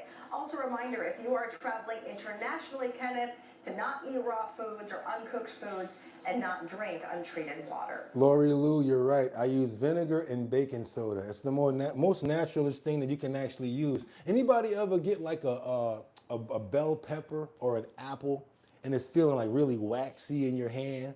Have you ever tried to wash it off and really get everything off and you feel where it's like a clean, sort of like a squeaky clean and it's finally clean? That's what they put on the vegetables to make them last longer, to make them live longer on the shelf, you guys. Be careful out there. It don't matter what the news channel is that you're watching and how you or how you vote. This is a #1 judgment-free zone, you guys. That's right. Let's debate the big stuff, laugh a little, and find some solutions. Breaking down these headlines on Our Bottom Line. Let's keep on moving forward, you guys. Let's go. Let's get it. Now we got to get on over to Fairfax County. We got a woman who allegedly kidnapped and assaulted by an undocumented immigrant. I can't say those words. The bad thing is that the DA had a chance to keep this man locked up, and he let him out. He watched his head, but he let him right out, you guys, and he chose not to keep this man under arrest. What do we do about prosecutors and DAs who don't really have the citizens and the victims' backs? That's my question. County police have arrested an undocumented immigrant on rape charges. As our Nick Minock reports, the man has an extensive criminal history and has had serious charges against him dropped as recently as January of this year. Nick, what can you tell us about this suspect? Yeah, the U.S. Department of Homeland Security told me he's from El Salvador and he's in the country illegally. I looked into his criminal history. There you go, Joe BX. He says, I know I'm around good family, so I'll quote my grandfather who says, you have to pray on every meal that you eat because you never know if it's going to be your last meal that you have. There you go, Joe. You know the OGs know how to do it. They know And he what has they're a talking about. lengthy rap sheet in our area. ICE says just a few days ago, Fairfax County Police arrested Juan Arevalo for rape and kidnapping. Arevalo has... Whoa, whoa, whoa, whoa. Lord have mercy. I see why you out here. You ain't getting no love looking like that with that sort of hairdo. Man, you might as well cut all that off. I don't know why he leaving that bird coop on top of his dome like that. Oh, I mean, seriously, you might as well go ahead bald, man. For real. What's that, a fade in the middle and the sides? For rape and kidnapping. Arevalo has a long rap sheet, which includes 2 convictions of aggravated assault, 2 for property damage, as well as attempted maiming, failure to appear, aggravated assault with a weapon, assault twice, drug possession, illegal reentry, making a false report, and obstructing justice. He was also previously arrested for assault, abduction, identity theft, drug possession, and larceny. I don't know about the identity theft because you can't be stealing nobody's identity. That's the solo identity right there. They're going to be like, sir, this looks nothing like you on this ID. John Kennedy with Virginians for Safe Communities tells us some of those crimes might never have happened had Fairfax County Commonwealth's Attorney Steve Descano not dropped previous charges against Arevalo, or if he had notified ICE he was in custody so they could deport him. So he didn't drop the charges or notify ICE so they can get him in custody and deport him. So that's why he was able to do this. Thanks, DA. He's accused of rape 1, which is the most serious crime in Virginia short of murder. He's eligible for life in prison and previously was arrested after a very dangerous high-speed chase where he put not only officers' lives in danger but a number of people on 495. So this individual is very dangerous and has proven himself a threat to the community and was yet again released by Steve Descano. In January, Fairfax County Police arrested Arevalo after a high-speed chase on 495. Fairfax. Arevalo bailed out of the car and ran, but police caught him. This is Fairfax. Look, howdy. We are a sanctuary here in Fairfax. Yes. Up to him and arrested him on outstanding warrants in Fairfax County for crimes including abduction and assaulting a family member. Descano's office dropped those charges along with the fleeing law enforcement charge. Stephen Schillingford is a retired Fairfax County homicide detective. What we've been seeing with Mr. Descano is just a pattern, a systematic pattern of dropping charges on violent criminals who have come back and committed more heinous crimes, murders, more rapes, robberies. Think about this, you guys. If they're getting away with the small crimes, they feeling like, hey, I'm going to keep on getting out. I can keep on doing what I want to do. Descano's office claims that the person who reported the assault and abduction in January later told investigators she hadn't been telling the truth about what happened. As a former sex crimes detective, I've seen cases like that happen, and victims sometimes often recant. You see domestic violence, women who are victims of domestic violence for whatever reason, they recant. You can't do that in New York. If you get caught up for domestic violence in New York and you try to say, I don't want to press charges, the DA steps up and takes the case. Don't show up in court because they're afraid their significant other might go to jail. Now, it is a crime to file a false police report. So when Mr. Descano's office gave me that explanation about the assault and abduction charge on a family member, I asked if they filed charges against the person who gave them false information. And I keep on telling you guys about this family members and stuff, got these crazy people living with the family. Not only that, how about this? He's an illegal, not supposed to be here, living with family and doing crazy stuff like that. That's why when the people say, oh, but they arrested my abuela, my grandmother, my aunt, you had them around him. And when they came to arrest him, if their papers wasn't right, doom, doom, doom, doom, doom, doom. They going too. Doom, doom, doom, doom. Ice, ice, baby. Get them. Y'all know what I'm talking about. Let's keep on going, you guys. We got to get on over to M-I, crooked killer, I-S-S, humpback, I. Yes, you guys, you remember this story. We're doing another follow-up on a sad story. It seems like these kids are losing their lives at such early ages. I remember what I was doing at 18. It was a time in my life where I thought I knew everything. 16 to 18, boy, was it, ooh, it was real. And I tell you, I'm lucky to be here. So I understand how things can happen. Sad story right here. We've been following this story ever since it broke in last week. They found this body of a missing 18-year-old. Let's keep on moving forward, you guys. Let's get on over to Mississippi. 18-year-old young man. Look at this. This morning, the desperate search for answers in Mississippi after the death of 18-year-old Nolan Wells. Authorities recovering a body believed to be the teen. Investigators and volunteers from the Cajun Navy spent the weekend urgently searching for Wells after he vanished from Horn Island on July 4th. Nolan Wells was on a boat and left from a private dock area in the Ocean Springs area and proceeded with his friends to Horn Island. Wells was visiting the barrier island 10 miles from the Gulf Coast, boating with friends, last seen about 3 p.m. Saturday. They left and went back without Nolan. From what we understand, he chose to stay there. Later that night, when he didn't return home, his mother reporting him missing to police. Sounds a bit shifty. What do you mean he chose to stay there? And quickly taking to social media, posting pictures of the teen pleading for help finding him. The heartbreaking discovery made about 8:45 Monday morning when authorities say the Mississippi Community College wide receiver's suspected body was found in the water just off the shore. His mother writing, "His father, our family, friends, and I are absolutely devastated," describing Wells as a sweet son who was always willing to cheer and uplift others. Now, investigators say they suspect he drowned, but they're still interviewing friends who were with him as they work to pinpoint what exactly happened. What do you mean he wanted to stay? That don't make sense. That's why we're still asking for information if anybody has anything, any knowledge.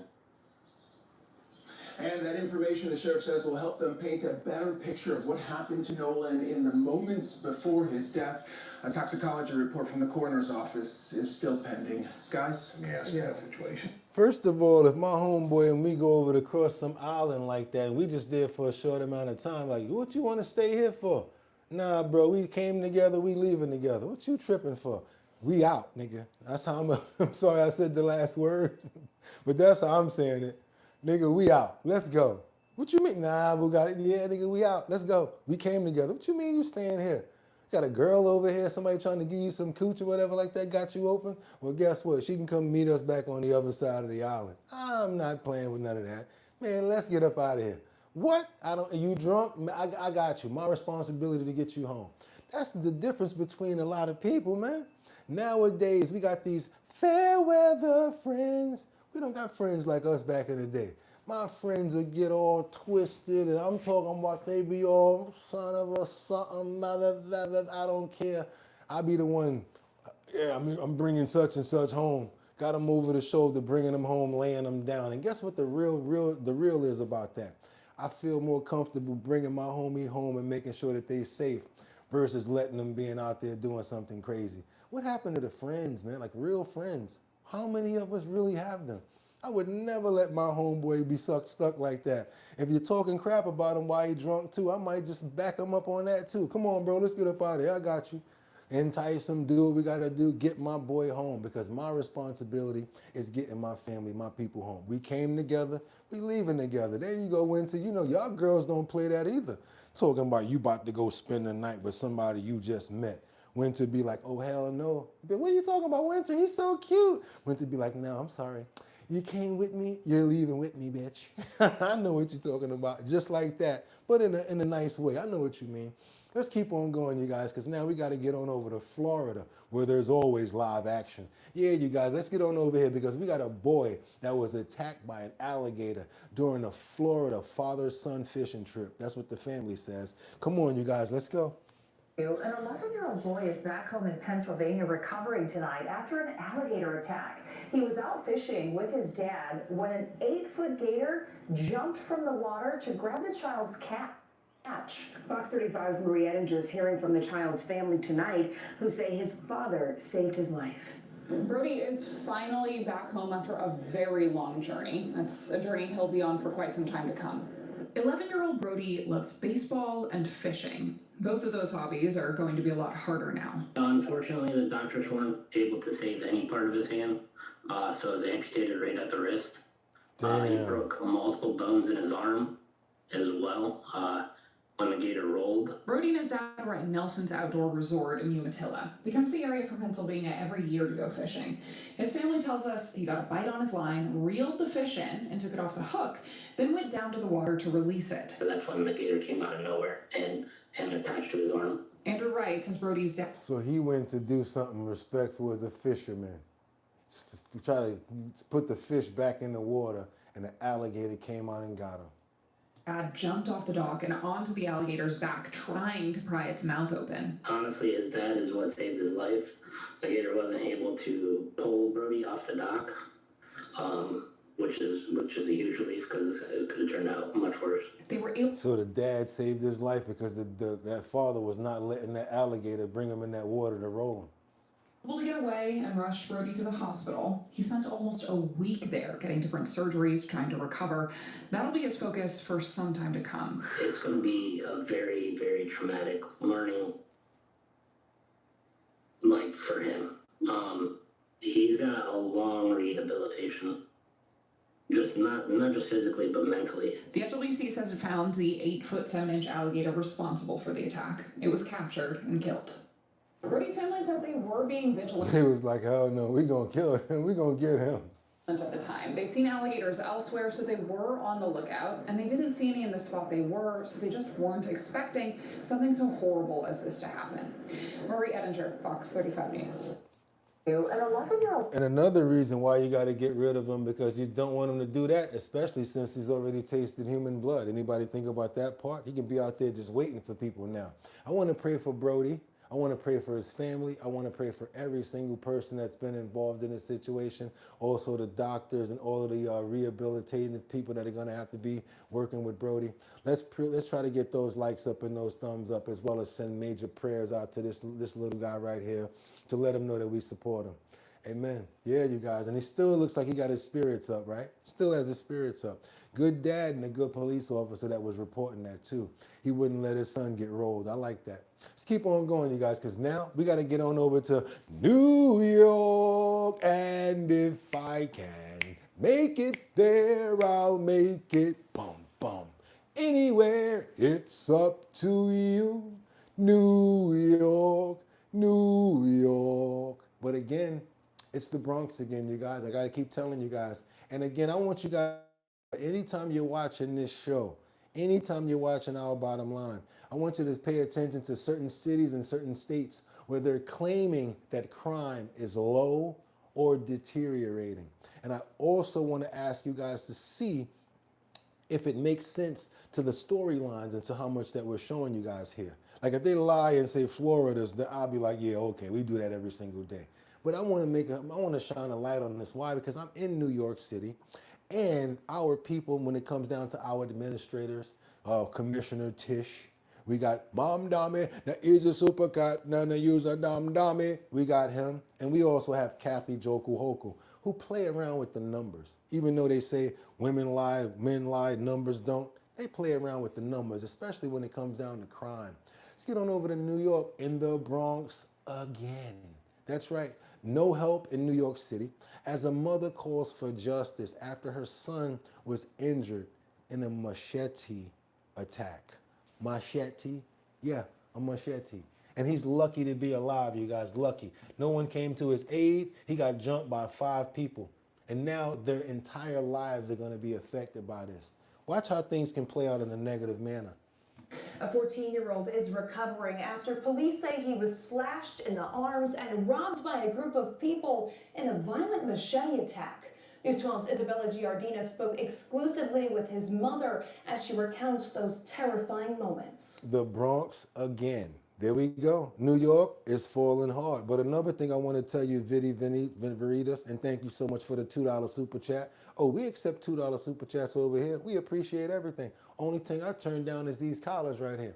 Yeah, you guys, I definitely appreciate that. But it's a certain amount of boroughs, and it's a certain amount of things that's going on because of the temperature right now outside. We talked about this early. We said, will our predictions become true that once the heat goes out, many more people are going to come out, more D-rugs, more activity, and more possibilities for people to be robbed and hurt? Yadiri Perez says her world was flipped upside down just 1 week ago after her son was a victim of a vicious and unprovoked attack. And what really happened to my son, I don't want it to happen to nobody else. And they cut him all over his arms. My son was bleeding to death. She says her son, 14-year-old Ashton Perez, was slashed with a machete, robbed, and left to die. 14 years old. It hurts. And I'm not crying because I'm scared. I'm crying because it's anger that I have and frustration. And it's a situation that I don't want it to happen to nobody. Yadiri says the attack didn't end that day. She's been receiving threatening messages online, now having to fear for the safety of herself and her family. I'm trying to stay strong for my kids and myself. Ashton now traumatized from the attack, causing Yadiri to put her life on hold. I was studying in the medical school. I had to stop my medical school to take care of him. Police tell See how stuff like that affects your life and your progress of your family. She was in medical school, you guys. You see that? on News 12, they are looking for the 5 individuals on your screen. Meanwhile, they're just roaming the streets, doing whatever they're doing, hurting people, messing up people's lives, and don't even care. No arrests have been made as this investigation is still ongoing. Yadiri telling us she won't stop fighting for her son until justice is served. In Bedford Park, Isabella Giardina, News 12, the Bronx. Yeah, it sounds like D-Rugs, and it sounds like something they got to do with, what's this right here? A group of people starts fighting outside a deli on Via Avenue in Bedford Park. A witness says someone shouted a racial slur, which prompted 2 men to chase a 42-year-old man. When he fell, they stabbed him repeatedly in the leg and stomach. It's just getting ridiculous. Yeah.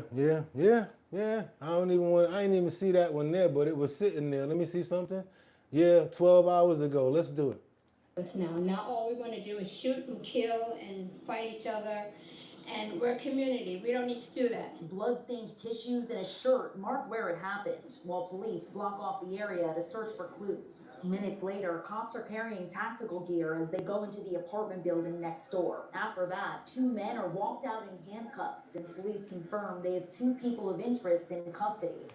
Craziness. And what they doing, you guys? Hanging out in front of the store. You saw that, right? They was hanging out in front of the store. It ain't cool to be in front of the store no more, you guys. I'm not trying to tell you you can't hang out there and it's not fair that you can't hang. I'm not trying to say that it's not fair that you can't hang out there.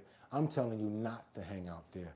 Okay, let's pray for the Bronx. All of the people that have been hurt in these tragic situations right here. I want to pray for the children, the 18-year-old who got hurt as well as the 14-year-old. Also, this man right here who probably has a lot of healing to do, if that's even possible in this situation, you guys. Want to ask Father God to please step in, because we got a lot going on in our boroughs and in our state that's not being reported. It seems as if it's every man for himself at this point, because we do not have the police coverage and our administrators are passing the buck and lying and basically doctoring the paperwork and the numbers, as we can see here. We want to pray for strength, and we want to pray for togetherness, and please get some of this crime down. And more help throughout this summer, you guys, because they're going to need it. Amen. Yeah, you guys, let's go. We got to keep on going now. We got to go. Wow, now that was crazy. I didn't even see that second one. It was just sitting there, and I said, what's going on with this? And went for the freestyle, and look what happened. In the Bronx, again, 45 minutes ago, that was reported. And yes, there was a statesman who stepped up when Tish and Mom Dami were at that police commission report talking about how the numbers are down when it comes down to crime. You guys remember he said, not in the Bronx. Another person said, not in Brooklyn either. Let's keep on going. We got another situation where a deputy, a 2-year-old, has lost his life after being struck in a driveway by a car. Be careful with animals. Sometimes, my friend actually lost his pet in a similar manner. His dog used to like to run along the car as he drove to his property. One day the dog veered off, and the next thing you know, got hit by the car and he lost his life. Me, I don't know if I would probably do something like that, maybe with a motorcycle or a dirt bike or something like that, but not with a truck or a car. I couldn't see myself racing along with my dog unless it's on the sidewalk and I'm in the streets. I'm not gonna be along the same pathway doing this with my dog. A friend of mine lost his dog that way. Yeah, definitely did. Let's keep on going, you guys, because like I said, this 2-year-old has been struck by a vehicle being in a driveway.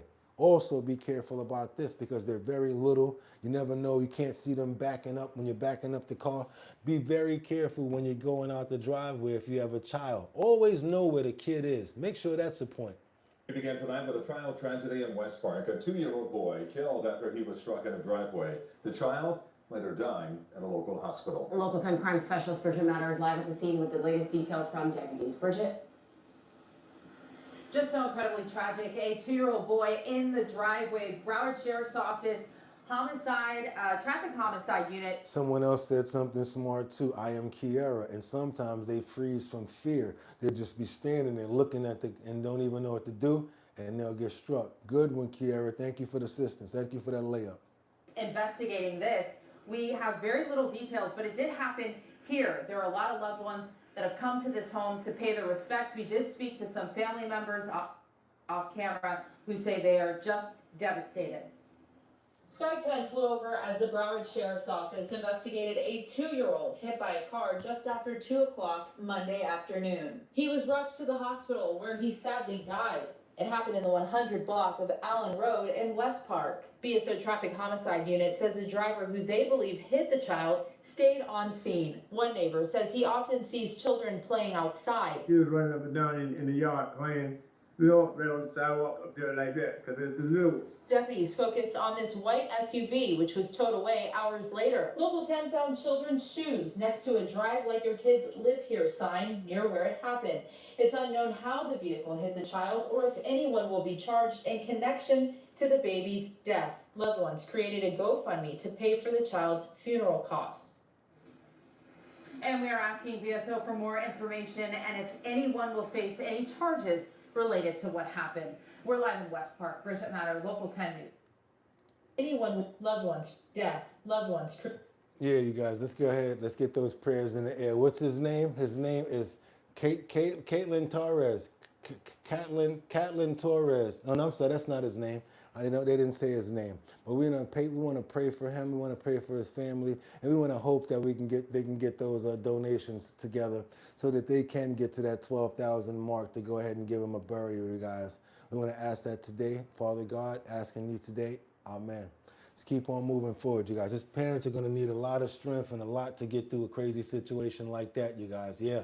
If you have not double tapped that screen to get those likes up, let's go ahead and do it. Because you guys, you're on your way to being about to receive. There you go. I heard somebody said 28 more likes. Let's go. Because you guys are about to receive 6 Our Bottom Line keychains. That's right. And 6 Our Bottom Line decals. If we can get those likes up to a simple 300, all you got to do is send me your mailing address at bridgethisllc@gmail.com, and you'll get your decal and your keychain. And/or let's keep on moving forward. Let's go. Let's go. Let's get it. Let's go, you guys.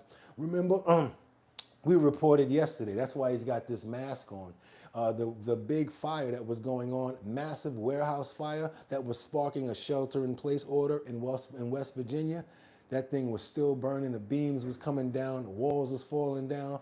Crazy, you guys. So that's basically why he's got that covering his face, because all of the smoke in the area is being affected. I mean, all of the air is being affected in the area. Well, behind me, you can see that huge cloud of black and gray smoke, and it is more than just smoke, unfortunately.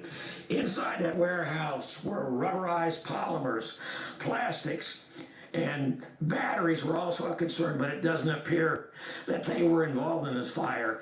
Still, the stuff that's burning in there can give off all kinds of gases, carbon monoxide, fine particles that can impact people, especially those with heart and lung problems. Now, it looked like earlier in the day that we were going to be fine and that they weren't expecting to take broader public health measures, but that wasn't the case. We spoke to some neighbors who were worried that something like this might happen as the firefighting efforts progress. His voice sounds crazy already. It was really bad yesterday. It was, oh my gosh, it was half mile straight up in the air. It was huge. It has changed. We showed you guys half a mile straight up in the air. Them big cloud clusters. We showed you. Today, it's more dead air, I think, and it's hanging over to the ground, and it worries me a little. So that concern may be repeated, because what happened earlier this afternoon is these big excavators were inside the fire zone, and they're clearing out, stirring things up, and the fire intensified, the smoke intensified, and we have that shelter-in-place area, primarily from the Little Canal River over along West Virginia 47, and a little bit more than that. But those numbers did exceed what was expected. And you're right. That cloth mask ain't stopping nothing, Joe BX. But that, you see, hear his voice? Had hoped to not have to take these broader measures, but it's likely that stuff will be stirred up as the firefighting efforts continue, and we'll probably have more shelter in places along the way. You can tell he's dealing with it because his eyes are blinking like crazy. Even in that location where he was at, I'll be like, look, y'all, I love my job, but I'm not going out there to cover that story. I'm not doing, I don't care how much you pay me, because you have no idea what toxins, what's burning, all of that rubber and crazy stuff. Get somebody else to do it. I will not be the roving reporter on that one. Just want to be glad that they already reported that no lives have been lost. But we still want to worry about that fire going ahead and being 100% out. I want to pray for the firemen and the people, the first responders who are actually there actively fighting that fire in the thick of that smoke. You ever think about that, you guys? They got a little piece of plastic covering their face, not even that cloth. Want to pray for all the first responders and everybody out there actually attacking and fighting that fire, and hopefully they'll get it under control. Amen. Let's keep on going, you guys. Let's go. We got a battalion chief in Los Angeles. Now, you talking about some money, money, money, money. He makes some real good money, you guys. This battalion chief makes over $650,000, and that's just in overtime. Yeah, he does that because he needs to cover for understaffing. There's no one else that can do it, is what they're saying. Come on, you guys, look at what the city is paying out here in a certain town in Los Angeles, because they're saying that they don't have anybody else to do this man's job. An update tonight to an LAFD battalion chief, surprisingly high amount of overtime pay. That chief making more than $900,000 2 years in a row. CBS LA assignment editor Mike Rogers is at the deck. He make more in overtime, of course, than he does in his regular pay. Asking Mike, you uncovered this last week, and tonight you're hearing from the fire department. What are they telling you? Yeah, we're getting a response from them that essentially say, look, we don't really want it to be this way either, but we don't have enough people to fund this department, so this battalion chief has to pick up this overtime in order to meet the department's operational needs. I'll show you who we're talking about here. Nicholas Ferrari is a battalion chief, currently assigned to LAFD's risk management section. Now, you see him in this video here because most recently he was giving interviews out at the Boyle Heights warehouse fire, the Lineage Logistics fire. Let's show you some of his salary information here that we've been able to pull from public records. 2025, he made a total of $968,486 653,000 of that was in overtime. In 2024, 644,000 of it in overtime. And in 2023, he made $456,260 in overtime. His base salary. He is already a millionaire, you guys. He's a millionaire because of being a firefighter, a battalion chief. Already a millionaire, 2-3 times over. Salary is $279,000 a year. So you can see he's making obviously more than double in overtime than what his normal salary is. Now, to be clear, we are not saying that anything is nefarious about this or that he's doing anything wrong, but it wasn't. They're not either. Hopsh just said, I'm not saying he's a hard worker, but I don't know if this makes sense, right? An explicitly high number that has asking questions. I want to show you the statement that we got from the Los Angeles Fire Department today saying, quote, Chief Ferrari has taken on a significant share of that coverage. Coverage they're talking about needing to fill battalion chief positions that are vacant. And his overtime reflects that operational necessity, not a discretionary decision. Chief. His kids never see him. He got a futon that come out of the wall at his job, straight up and down, right at his office. Ferrari and other members continue to absorb overtime and mandatory coverage to keep every position filled.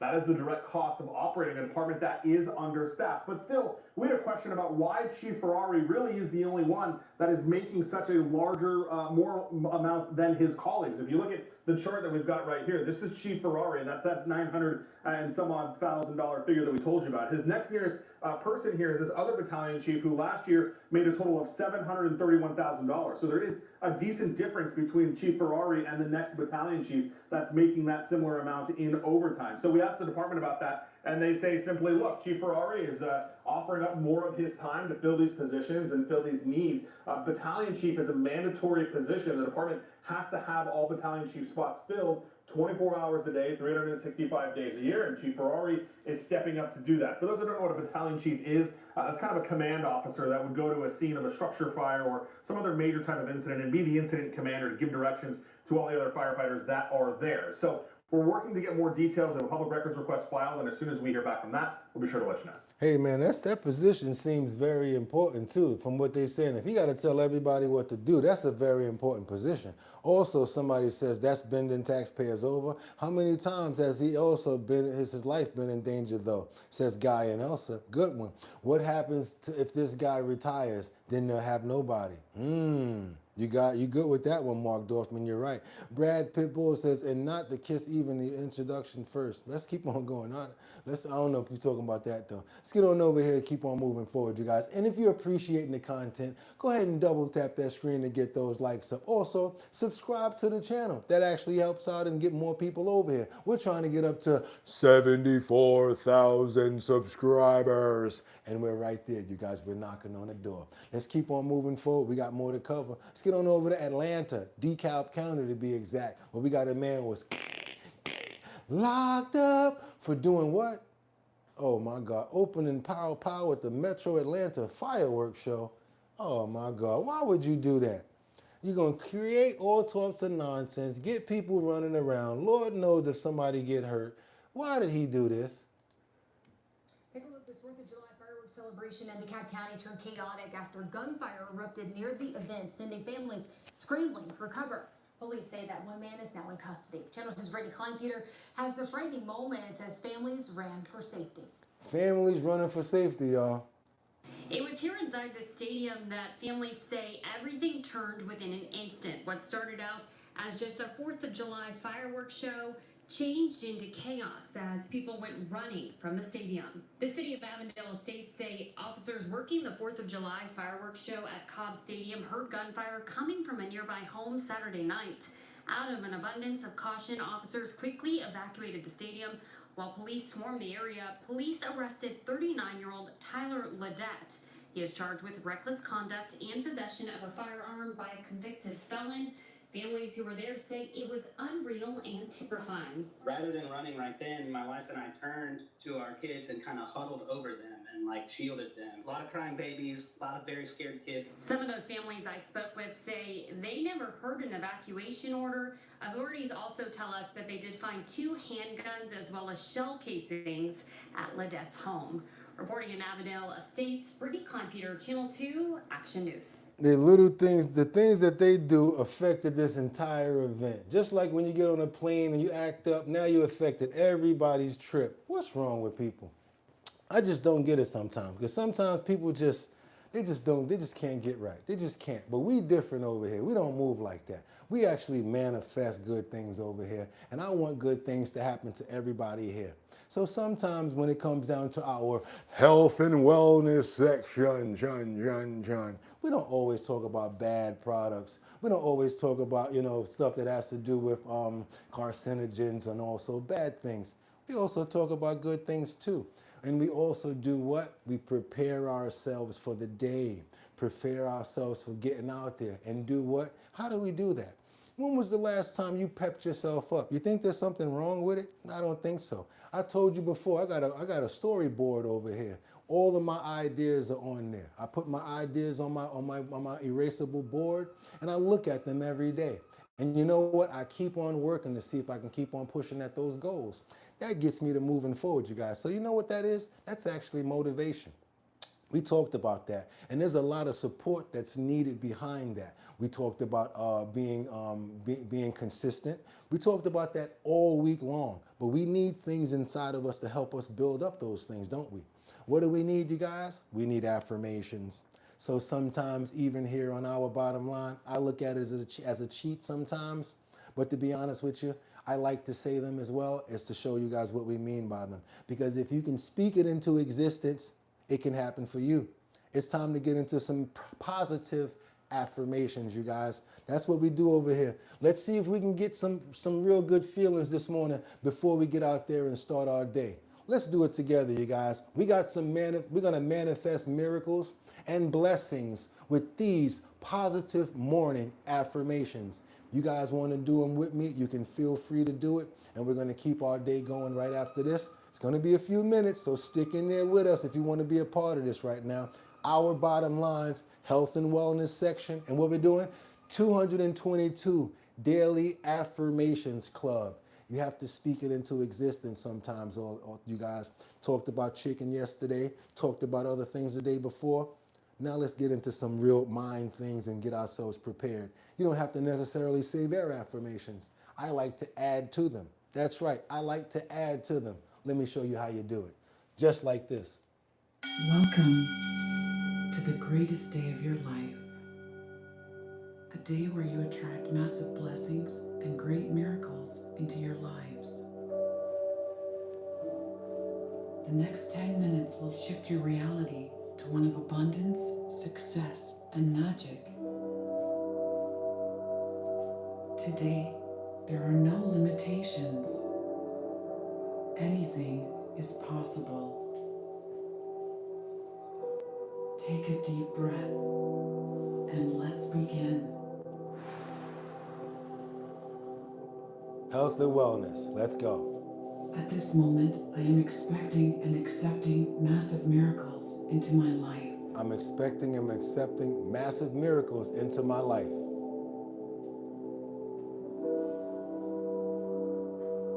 Good things always happen to me.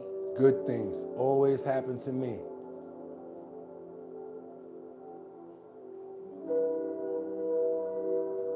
I always manage to stumble into win-win situations.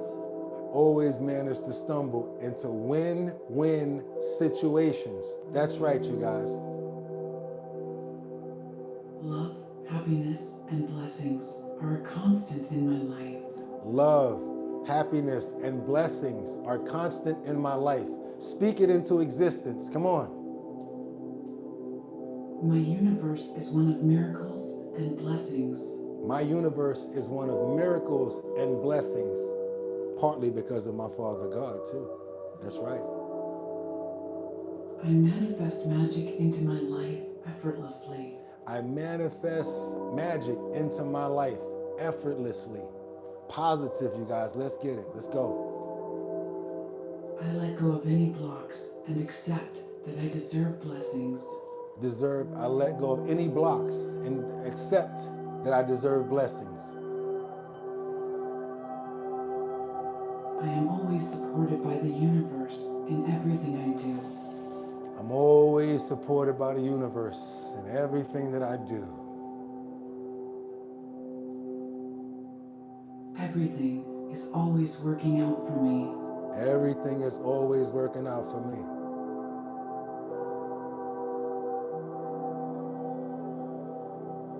I trust myself and have faith in the person I am becoming. I trust myself and have faith in the person that I'm becoming.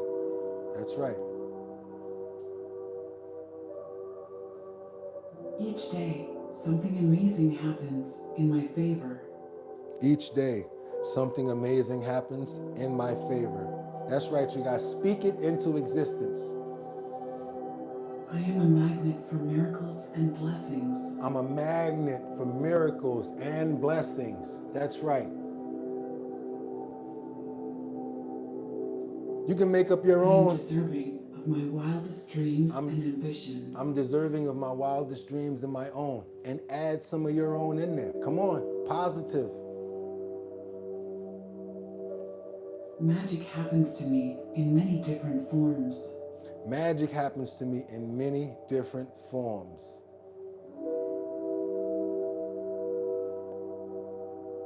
I know that something great will happen to me today. I know that something great will happen to me today. I know it will. Because it already has. I'm alive. My life is problem-free. My life is problem-free. Even if it isn't, I have time to work on my problems. That's what I'm talking about. That's right. Let's go. I attract blessings wherever I go. I attract blessings wherever I go. And I'm also positive and open wherever I go as well. I bring blessings into the lives of others. I bring blessings into the lives of others, whether small or large. That's right. I am highly favored by the universe. Highly, yes. We are all highly favored by the universe. That's why we're here. We're lucky. The universe works for me in mysterious ways. The universe and the Lord works for us in mysterious ways. I believe that there are limitless possibilities for me. I do believe that there are limitless possibilities for me. That's why I keep on striving for the best. See how I add to them? I am in tune with the abundance and blessings that surrounds me. I'm in tune with the abundance and the blessings that are around me. You gotta speak it into existence, you guys. Speak it into existence. My life is proof that miracles exist in this world. My life is proof that miracles exist in this world. We lucky to still be here, y'all. Real talk. I deserve miracles. Thank you, Vincenta. I deserve blessings. I deserve miracles. I deserve blessings. That's right. You do too. I am a miracle. I am a blessing. I'm a miracle. I'm a blessing.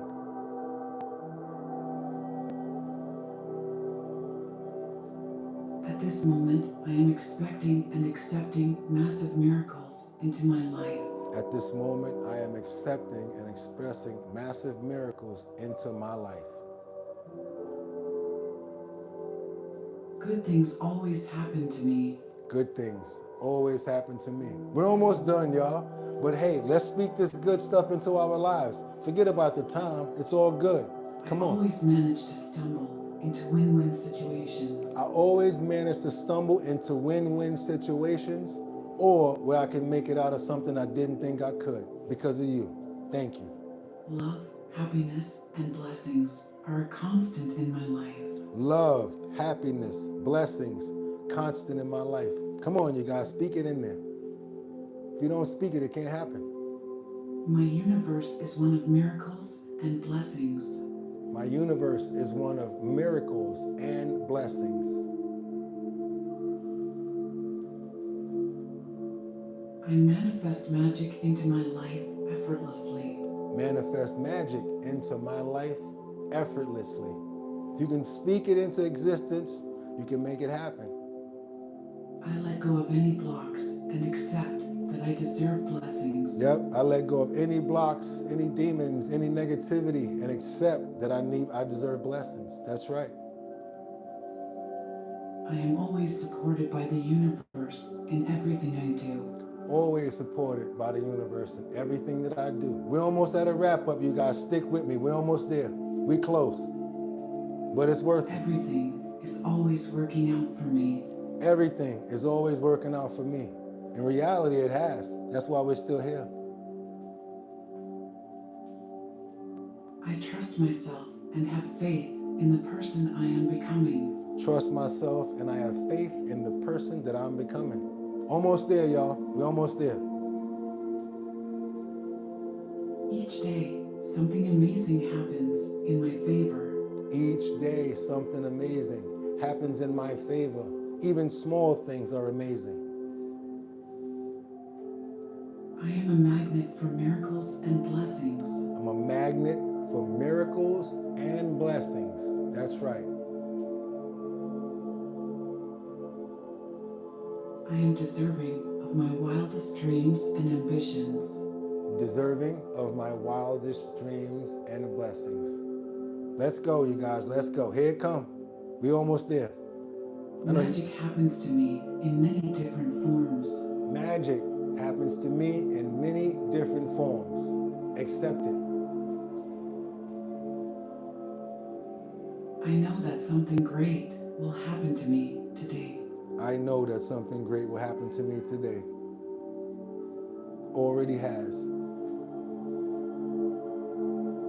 My life is problem-free.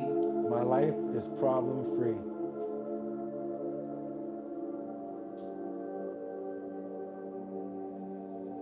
I attract blessings wherever I go. Attract blessings wherever I go. Come on now, let's go. Let's go. I know you're like, what? Yeah, I know it's long. I know 11 minutes, believe it or not. 11. I bring blessings into the lives of others. I bring blessings into the lives of others, even on our bottom line. Look at that. It's a true fact. I am highly favored by the universe. Highly favored, I am. I am highly favored by the universe.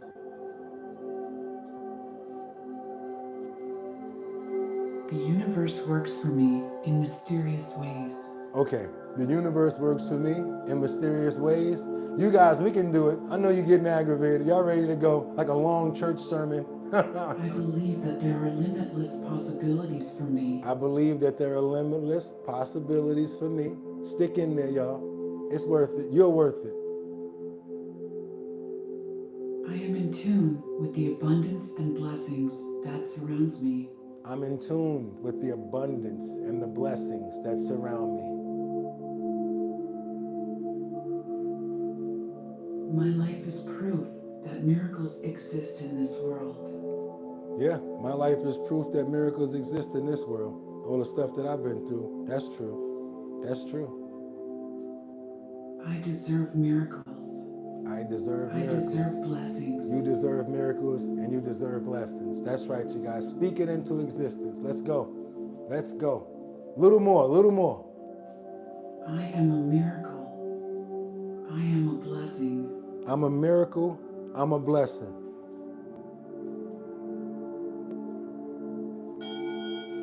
Thank you for spending time with us today. Hope you enjoyed it. Have a blessed day, and for daily affirmations, subscribe. Welcome. See, there's nothing wrong with telling yourself and giving yourself these positive affirmations. I really do this every single week. I try to do it as much as I can. They're affirmations because you have to speak it into existence, you guys. And if you can do that, you can keep on moving forward. Don't let nobody tell you what you can do. I'm a perfect example of it. Like, we don't worry about the little crap that's going on. What do we do over here? We stay consistent and we stay loyal and we stay down. And we stay real to our people. What I want to show you guys right now is this. Manifest miracles, blessings with the positive morning affirmations. This, of course, will be inside of our Discord, just in case anybody wants to know where to go look at other affirmations. Sometimes you might just want to sit down on a Sunday with an incense burning, with a cup of tea, and just breathe and have some affirmations come in. That's what we do over here. Probably a little long for 11 minutes, but you know what? You wake up, you get out of there and you feel good about yourself. Put that on top of a prayer and see what happens with that. Feeling good as well as making sure you got your prayers in. And don't forget that workout, you guys. Don't forget you need a minimum of 10 minutes if you're going to walk around that block to get those neural paths going back again, you guys. You don't have to necessarily do hard workouts, but let's do at least that walk around the block at night to go ahead and get those neural paths going. Also, you guys, again, the channel is 222 Daily Affirmations Club. This will be in our Discord. That's right, you guys. If you have not become a member of the Discord yet, what are you waiting for? Every single one of our health and wellness videos, we make sure that we put them up in the Discord. Let's keep on moving forward and double tap that screen to get those likes up, because you know we ain't gonna do it like that. We got to give you guys just a little bit more. Check this out. I've learned from people that every time they're being angry and that they're putting out aggression, that it's not because they're mean or because they want to hurt you all of the time. I told you guys before, I've had arguments with people. I'm over here, blah, blah, blah, saying everything on the top of my lungs. I'm cursing, I'm saying all of this stuff. And a smart individual says to me, instead of coming back and arguing with me, you sound very passionate about what you're saying there. Knock me down from everything that I could say. I couldn't say no more. I'm like, wow. Couldn't even get mad at this fool no more. Because instead of him looking at the words that I was saying, he paid attention to the attitude that I had. I'm like, wow, my attitude really, maybe I do need to really dumb it down. And I'm actually glad that that's what that person got out of that conversation. Because you don't want them just to get, the cursing or whatever like that, especially if you're coming at them a certain way. And it takes a very educated person to know that and to understand and to see something like that in somebody else. You're cursing me out. You're like, instead of me, just wanting to fight back at you, I'm over here like, why is this person angry? It takes a very educated person to stop and do that. Check this out. It takes a very educated person to take care of an animal that looks like he's about to bite you. Yeah. You got this dog, German Shepherd, that's hakata, hakata. Every time you come next to you, he wants to bite you. But if you're smart, you realize, why is the reason this dog's like that? Is he just mean? Does he have a mental imbalance? What's going on? Some people don't have the love in their hearts in order to be able to help out animals, and some people do. Perfect example. We got a situation over here where nobody could touch this very aggressive dog until one person had the patience and the love to stand there and do it. Check this situation out, you guys, because we love dogs. Let's go. Staff were unable to handle this dog. Many people would just see this dog darling and trying to bite me whenever I put my hand up to that kennel.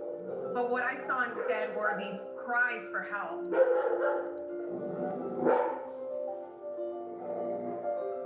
These behavioral responses aren't who they really are inside. It's really important to find this true soul of every dog.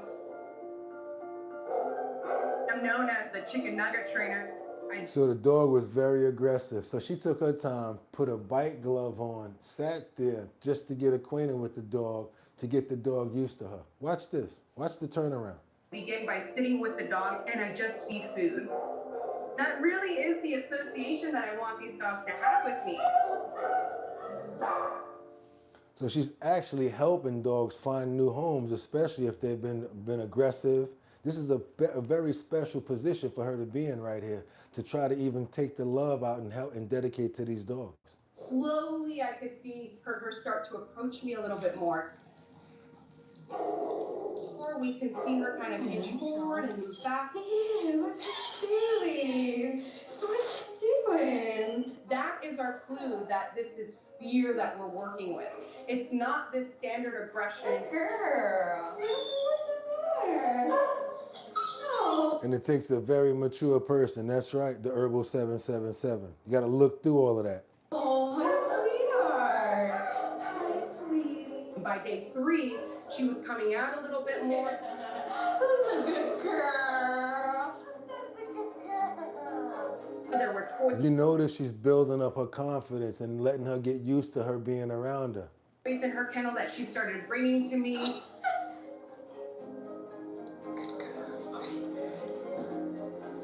I could see this dog wanting to bond with me.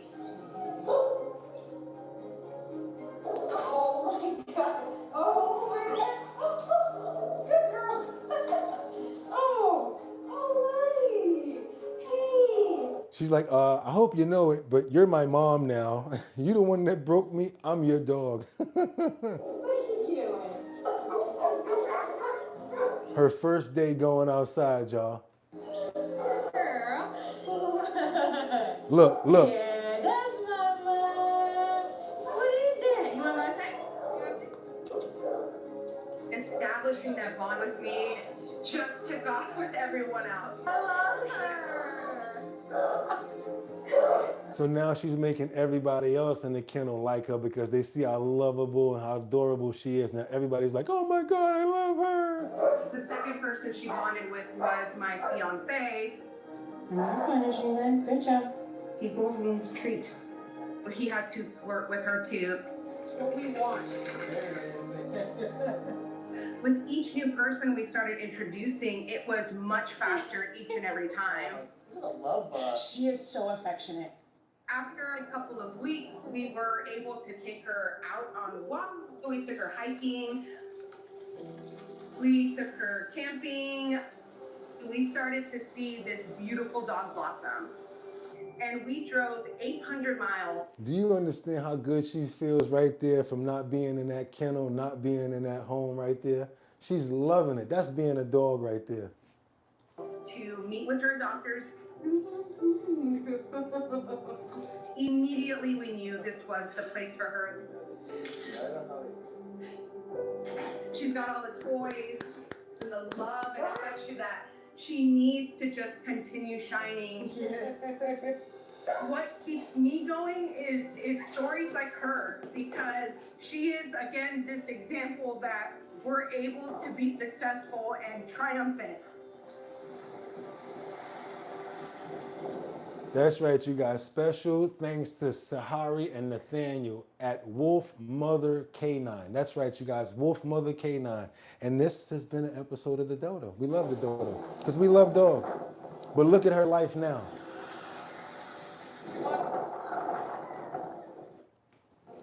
Love stories like that. From that mean old dog ready to bite people to a beautiful puppy all over again, you guys. And guess what, you guys? That's right. Let's double tap that screen to get those likes up because I got a feeling that you guys made it up to 300. Did you guys make it up to 300 likes? Because if you did make it up to 300 likes, you guys know what that means, right? That means that you guys are going to receive 6 on these keychains and you'll be receiving 6 of these Our Bottom Line decals. Let's make sure you guys let me know so I can make sure that you guys get your merch. And you're going to send me your addresses to bridgethisllc@gmail.com. Again, that's bridgethisllc@gmail.com. Let's keep on moving forward, you guys. Let's go. Let's go. What we got to do this morning, y'all know what we got to do.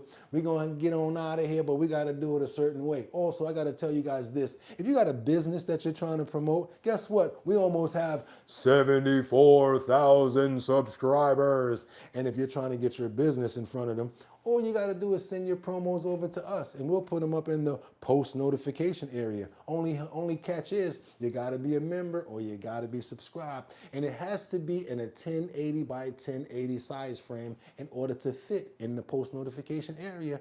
That's the only requirements, you guys. And guess what we got coming up? Yep, we're still working on it, finding a new distributor, and I'm going to keep on speaking it into existence as well. And what am I talking about? I'm talking about the Show Your Talent search. That's the talent search that we're doing in Manhattan, Bronx, Brooklyn, Queens, and in Staten Island. And you guys, if you win, boom, you get $250 in the boroughs. After we get all 6 people together, we let you guys compete for $1,000. That's right, everybody goes against each other, and the last person walks away with $1,000. Sponsored by Big Drip Hard Punch. I'm going to be your host, along with my DJ. You guys know my DJ, formerly of Black Ink Crew. Her name is DJ Don Dada, and she's always there. We got liquor stores we're going to be pulling up at, restaurants, and much more once we lock in the distributor on Monday. We're just working on that, you guys. Black-owned business, sometimes it's a little harder, but you know what?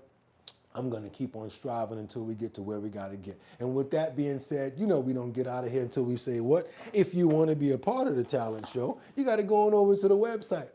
There you go, you guys, going over to the website, www.drinkbigdrip.com. And don't forget, when you spell Big Drip, it's 2 G's, 2 P's. You ready? 2 G's, 2 P's. Guess I like doubles, took the carbonation out. because we ain't messing with the bubbles. There's no bubbles in this. This is fantastic. It's a punch. So all of that burping and stuff that you get from those other RTDs, don't expect that at Big Drip. All you're getting is the fruit flavor taste of raspberry, grape, and lemon. And then it's gonna be that, boom, all grain natural spirits hitting you in the back with that 14%. You're gonna love it. Trust me, you wanna taste it? www.drinkbigdrip.com for you to get the taste on. Also, you guys, you know we can't wait around. We got to get those prayers in the air right now. We're going to pray for happiness. We're going to pray for love. We're going to pray for respect. We're going to pray for understanding. And we're going to pray for motivation, you guys. I hope that you guys are motivated this morning to keep on pushing. Never stop your dreams and never stop aspiring to being the best that you can be. I want to pray for everybody here for great health. I want to pray for understanding. I want to pray for you as well as your animals. Vincenta, we're praying for you as well as Rebecca Lanyan Bueno and Tony Wright. Can't forget about El Jaderon and Miss Swanza, Brad Pitbull. Okay, also Joe BX, thank you so much for coming in and showing love all day for the full episode. Mary Tanner as well as Rebecca Lanyan Bueno chiming in from Grand Rapids, Michigan. And we want to give a special shout out and a special prayer to Miss Swanza, as well as your family members for the loss of your sister last week. Just let you know we're still praying for your sister and we're still there with you. And throughout this time, we're praying for you as well as your family. That's right, we don't forget. G-Man, got to show you some love as well as Guy and Elsa. Who else? Tony Wright's in the building showing you massive love. King Fire 1148, got to show you respect as well and hoping that you have a safe and fantastic day as well. 55 Coffee House, Lisa Roy, you too. Can't forget about Guy and Elsa, Tony Wright, Jay Woods. Who else we got to talk? We got to remember. Colessive. Can't forget about Angels Among Us. Can't forget about who else? We're talking about Winter Rising. Also Sam Champion, Mark Dorfman, Jeffrey Spilker, Justin. Can't forget about Miss Juicy, Miss Keisha. Can't forget about Colessive, Angels Among Us, Winter Rising, Lisa Roy. Also Liberty and Justice. Can't forget about you, Liberty and Justice. Batty Lynn as well. Thank you for all of the check-ins. And you guys, we can't forget about who else we got here. Winter Rising, King Fire, Guy and Elsa, Joe BX, and BOOGOTTINYC. Amen. That's it, you guys. I hope you guys got a lot out of today's episode. Hump Day. That was our episode for today. And I hope you guys get a lot of information when it comes down to the health and wellness section. I hope you really got something out of those affirmations. Guess what? If you want to hear them all over again or even want to know where to go hear them at, all you guys got to do is check in the Discord, because every time we show a video, especially for the health and wellness section, we make sure that we put it in the Our Bottom Line Discord. And if you guys are not a member of the Discord, what are you waiting for? Go on over to Discord, because this does not stop. It keeps on going, you guys. That's right. And guess what I'm about to say right now? Y'all could have went anywhere. But the fact of the matter that you came here, I appreciate you. One thing more I wanted to say. It's time for me to go grab some trending topics, current events, and a new episode for the health and wellness section for tomorrow's episode. You guys, that's what I got to do. What are you guys going to do? Because right about now, y'all could have went anywhere. But the fact of the matter that you came here to chill with me on Our Bottom Line for the Wednesday Hump Day episode, I appreciate you. So until tomorrow, get 'em. Peace. See you guys at 6 o'clock, same time, same channel.